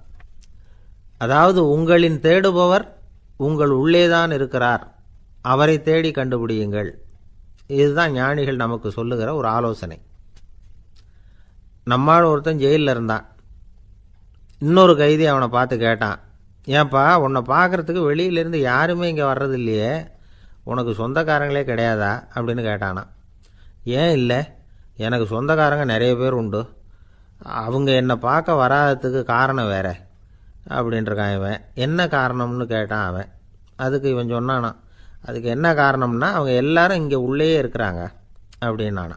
ஒரு அம்மா, அவங்களுக்கு 35 வயசு இருக்கும், குடும்பத்தில் எந்த கஷ்டமும் இல்லை, இருந்தாலும் காரணம் இல்லாமல் பிள்ளைங்க பேரில் கோவப்படுறது, எரிஞ்சு விழுறது அவங்க வழக்கம். பிள்ளைங்க அழும், உடனே அவங்க மனசும் சங்கடப்படும். இன்னொரு அம்மா, நல்ல வேலையில் இருக்கிறவங்க வாரத்துக்கு ஒரு தடவையாவது தலைவலி வந்துடும். இவங்களுக்கெல்லாம் உடம்புல எந்த கோளாறும் இல்லை, மனசு மட்டும் சரியாக இருக்காது. தூக்க மாத்திரை கையில் வச்சுருப்பாங்க. 30-35 வயசுடைய பெண்களுக்கு சர்வசாதாரணமாக காணப்படுகிற மனக்கோளாறு இது. இதுக்கு பேர் மனவாட்டம், டிப்ரெஷன், மனமடிவு அப்படின்னு சொல்லலாம். இந்த நோய்க்கு அறிகுறி என்ன தெரியுமா? மனசில் வருத்தமான உணர்வு இருக்கும், அடிக்கடி அழலாம் போல தோணும். முன்னால எல்லாம் எந்தெந்த செயலில் ஆர்வம் இருந்ததோ அதெல்லாம் குறைஞ்சிரும், அல்லது சுத்தமாகவே ஆர்வம் இல்லாமல் போயிடும். சில பெண்கள் இளம் வயசில் பக்கத்தில் இருக்கிறவங்க கிட்ட கலகலப்பாக பேசுவாங்க, வீட்டை அலங்கரிக்கிறதுல ஆர்வம் இருக்கும். இப்போ அதிலெல்லாம் ஆர்வம் இல்லாமல் போயிடும். எந்த வேலை செஞ்சாலும் சீக்கிரம் களைப்பு அடைஞ்சுடுறது மாதிரி ஆகிடும். நமக்கு யாருமே உதவியாக இல்லை, நம்ம எல்லாரும் கை விட்டுட்டாங்க போல இருக்குதே அப்படிங்கிற உணர்வுலாம் உண்டாகும். தன்னைத்தானே குறை சொல்லிக்குவாங்க, நாம் தப்பு பண்ணிவிட்டோம் போல இருக்குதே அப்படின்னு தோணும். குற்றம் பண்ணிட்டதா நினச்சி கஷ்டப்படுவாங்க. பசி இருக்காது, தூக்கத்தில் தொந்தரவு இருக்கும், அடிக்கடி செத்து போடலாங்கிற உணர்வு வரும், தற்கொலை பண்ணிக்கலாங்கிற எண்ணம் உண்டாகும். சில பேர் தற்கொலை முயற்சியில் கூட ஈடுபடுவாங்க. சில பேருக்கு பலவிதமான உடல் வலிகள் இருக்கும், பலவீனம் இருக்கும், சீக்கிரமாக களைப்படைஞ்சு போடுவாங்க. இதெல்லாம் மனவாட்ட நோய்க்கான தன்மைகள். இந்த மனவாட்டம், அதாவது டிப்ரெஷனை 2 வகையாக பிரிக்கலாமா. ஒன்று தானாக உண்டாக்கிக்கிறது, இன்னொன்று எதிர் விளைவை உண்டு பண்ணுகிற அல்லது நரம்பு சம்பந்தப்பட்ட டிப்ரெஷன். தானாக உண்டாக்கிக்கிற மனவாட்ட நோய் இருக்கு பாருங்கள், அதுக்கு ஏதாவது சூழ்நிலை காரணமாக இருக்கலாம், அல்லது இல்லாமலும் போகலாம். மூளையில் டொப்பாமைன் அல்லது செரட்டோனின் இதோட அளவு குறையும் பொழுது இந்த டிப்ரெஷன் உண்டாகுது.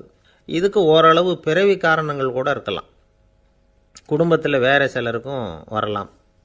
பாதிக்கப்பட்ட பெண்ணை பார்க்குறதுக்கு பலவீனமாக தெரியும், கடுமையான குற்ற உணர்வு இருக்கும், தனியாக இருக்கிறதுக்கு ஆசைப்படுவாங்க, நடு ராத்திரியில் எழுந்திரிச்சு உட்காந்து கஷ்டப்பட்டுக்கிட்டு இருப்பாங்க, கொடூரமான முறையில் தற்கொலை பண்ணிக்க முயற்சி பண்ணுவாங்க, தீ வச்சுக்கிறது, அமிலத்தை குடிக்கிறது, தூக்கில் தொங்குறது. இப்படி தானாக வரவழைச்சிக்கிற மனவாட்ட நோய் மறையக்கூடிய நோய். ஒரு தடவை வந்தால் 3லேருந்து 6 மாதம் வரைக்கும் நீடிக்கும். இடைப்பட்ட காலங்களில் நோயாளி இயல்பாக இருப்பார். எதிர் விளைவை உண்டு பண்ணுகிற அல்லது நரம்பு சம்பந்தப்பட்ட மனவாட்ட நோய் எப்படின்னா, கணவன் மனைவி, மாமியார் மருமகள், இப்படிப்பட்ட உறவு முறை பிரச்சனைகள், தோல்விகள், எரிச்சல்கள், ஆஃபீஸு பிரச்சனை, இப்படிப்பட்ட சூழ்நிலையால் உண்டாகிறது. எல்லாத்துக்கும் மருந்து இருக்குது, மார்க்கம் இருக்குது, கவலைப்பட வேண்டியதில்லை, தைரியமாக இருக்கணும். உளவியல் மருத்துவம் இதுக்கு ரொம்ப உபயோகமாக இருக்கும். சில பெண்களை பாருங்கள், அவங்க எதுக்கும் அலட்டிக்கிறது இல்லை. ஒரு அம்மா அப்படி தான் தன்னுடைய கணவனை அழைச்சிக்கிட்டு ஒரு மனநோய் மருத்துவர்கிட்ட வந்தாங்க. டாக்டர், எங்கள் வீட்டுக்காரர் திடீர்னு ஒரு மாதிரி ஆயிட்டார், வித்தியாசமாக நடந்துக்கிறார். எப்படின்னா, இவர் தன்னையே ஒரு ஒட்டடை குச்சியாக நினச்சிக்கிட்டு இருக்கிறார். அப்படி நினச்சிக்கிட்டு தன்னுடைய தலையாலேயே வீட்டில் உள்ள ஒட்டடையெல்லாம் தொடச்சிக்கிட்டு இருக்கிறார் அப்படின்னாங்க. எவ்வளவு நாளாக அப்படி இருக்குதுன்னு கேட்டார் டாக்டர். 1 வாரமாக அப்படி இருக்குது அப்படின்னாங்க அந்த அம்மா. அப்படின்னா முன்னாடியே ஏன் அழைச்சிட்டு வரல அப்படின்னு கேட்டார் டாக்டர். வீடு பூரா சுத்தமாகட்டுமேனு பார்த்துக்கிட்டு இருந்தேன் டாக்டர் அப்படின்னாங்களாம் அந்த அம்மா. ஒரு நண்பர், அவர்கிட்ட பேசிக்கிட்டு இருந்தேன். மனித உறவுகள் பற்றி அவர் சொல்லிகிட்டு இருந்தார். அமெரிக்காவில் தந்தை மகன் உறவு எப்படி இருக்குது அப்படிங்கிறத விளக்கிறதுக்கு அவர் ஒரு கதையை சொன்னார். ஒரு அப்பா பகல் பூராவும் அலுவலகத்தில் வேலை, ஓடி ஆடி உழைச்சிக்கிட்டு களைச்சி போய் ராத்திரி 10 மணிக்கு மேலே வீடு திரும்பினான். வீட்டு வாசலில் அவரோட மகன் காத்துக்கிட்டு இருக்கிறான், இன்னமும் தூங்கலை. அப்பாவை வாசல்லையே தடுத்து நிறுத்தி, அப்பா உனக்கு சம்பளம் எவ்வளவு அப்படின்னு கேட்குறான். ஏற்கனவே ஆஃபீஸு பிரச்சனைகளால் அலுத்து போய் திரும்புகிற அப்பாவுக்கு கோவம் வந்துடுது. என்னடா இப்படிலாம் கேளுன்னு உங்கள் அம்மா உனக்கு சொல்லி கொடுத்தாளா அப்படின்னு சொல்லிவிட்டு உள்ளே போய் சட்டையை கட்டி மாட்டிவிட்டு குளிச்சுவிட்டு மறுபடியும் வெளியில் உடையை மாற்றுகிற சமயம், அப்போ மறுபடியும் மகன் உள்ளே நிற்கிறான் அவர் முன்னாடியே. அப்பா உனக்கு எவ்வளவு சம்பளங்கிறான் மறுபடியும். அப்பாவுக்கு எரிச்சல் அதிகமாகிட்டுது. மணிக்கு $20 போதுமா அப்படின்னார். அப்படின்னா எனக்கு ஒரு $10 தர முடியுமான்னா மகன். இதுக்கு தான் என் சம்பளம் எவ்வளவுன்னு கேட்டியா? 2ஆம் வகுப்பு படிக்கிற உனக்கு எதுக்குடா $10 அப்படின்னு கத்திவிட்டு தொலைக்காட்சி பெட்டியின் முன்னாடி போய் உட்காந்துக்கிட்டு ஏதோ நிகழ்ச்சியை பார்க்க ஆரம்பிச்சிட்டார். கொஞ்ச நேரம் கழித்து மறுபடியும் மகன் வந்து நிற்கிறான். அப்பா ப்ளீஸ் எனக்கு ஒரு $10 கொடுக்க முடியுமா? மகனுடைய கண்களில் கண்ணீர். என்னடா அவன் கண்ணீரை காட்டி காரியம் சாதிக்கலாம்னு பார்க்குறியா? ஒரு காசு கூட கொடுக்க மாட்டான் போ அப்படின்னு விரட்டி விட்டான். மகன் கண்ணீரை தொடச்சிக்கிட்டே கண்ணை தொடச்சிக்கிட்டு பேசாமல் போய் படுத்துக்கிட்டானான். கொஞ்ச நேரம் ஆச்சு. அப்பாவோட கோபம் கொஞ்சம் கொஞ்சமாக குறைஞ்சிது. பிள்ளைகிட்ட கோபமாக கத்துனது தப்பு தாங்கிறது புரிஞ்சுது அவனுக்கு. எழுந்திரிச்சு போனான், படுக்கை இறக்கி போனான். மகனை பார்த்தான். அவன் தலையணையை கட்டி பிடிச்சிக்கிட்டு அழுதுகிட்டு இருக்கிறான். அவனை மெல்ல நெருங்கி அவங்ககிட்ட எதமாக பேசுகிறதுக்கு ஆரம்பித்தானான்.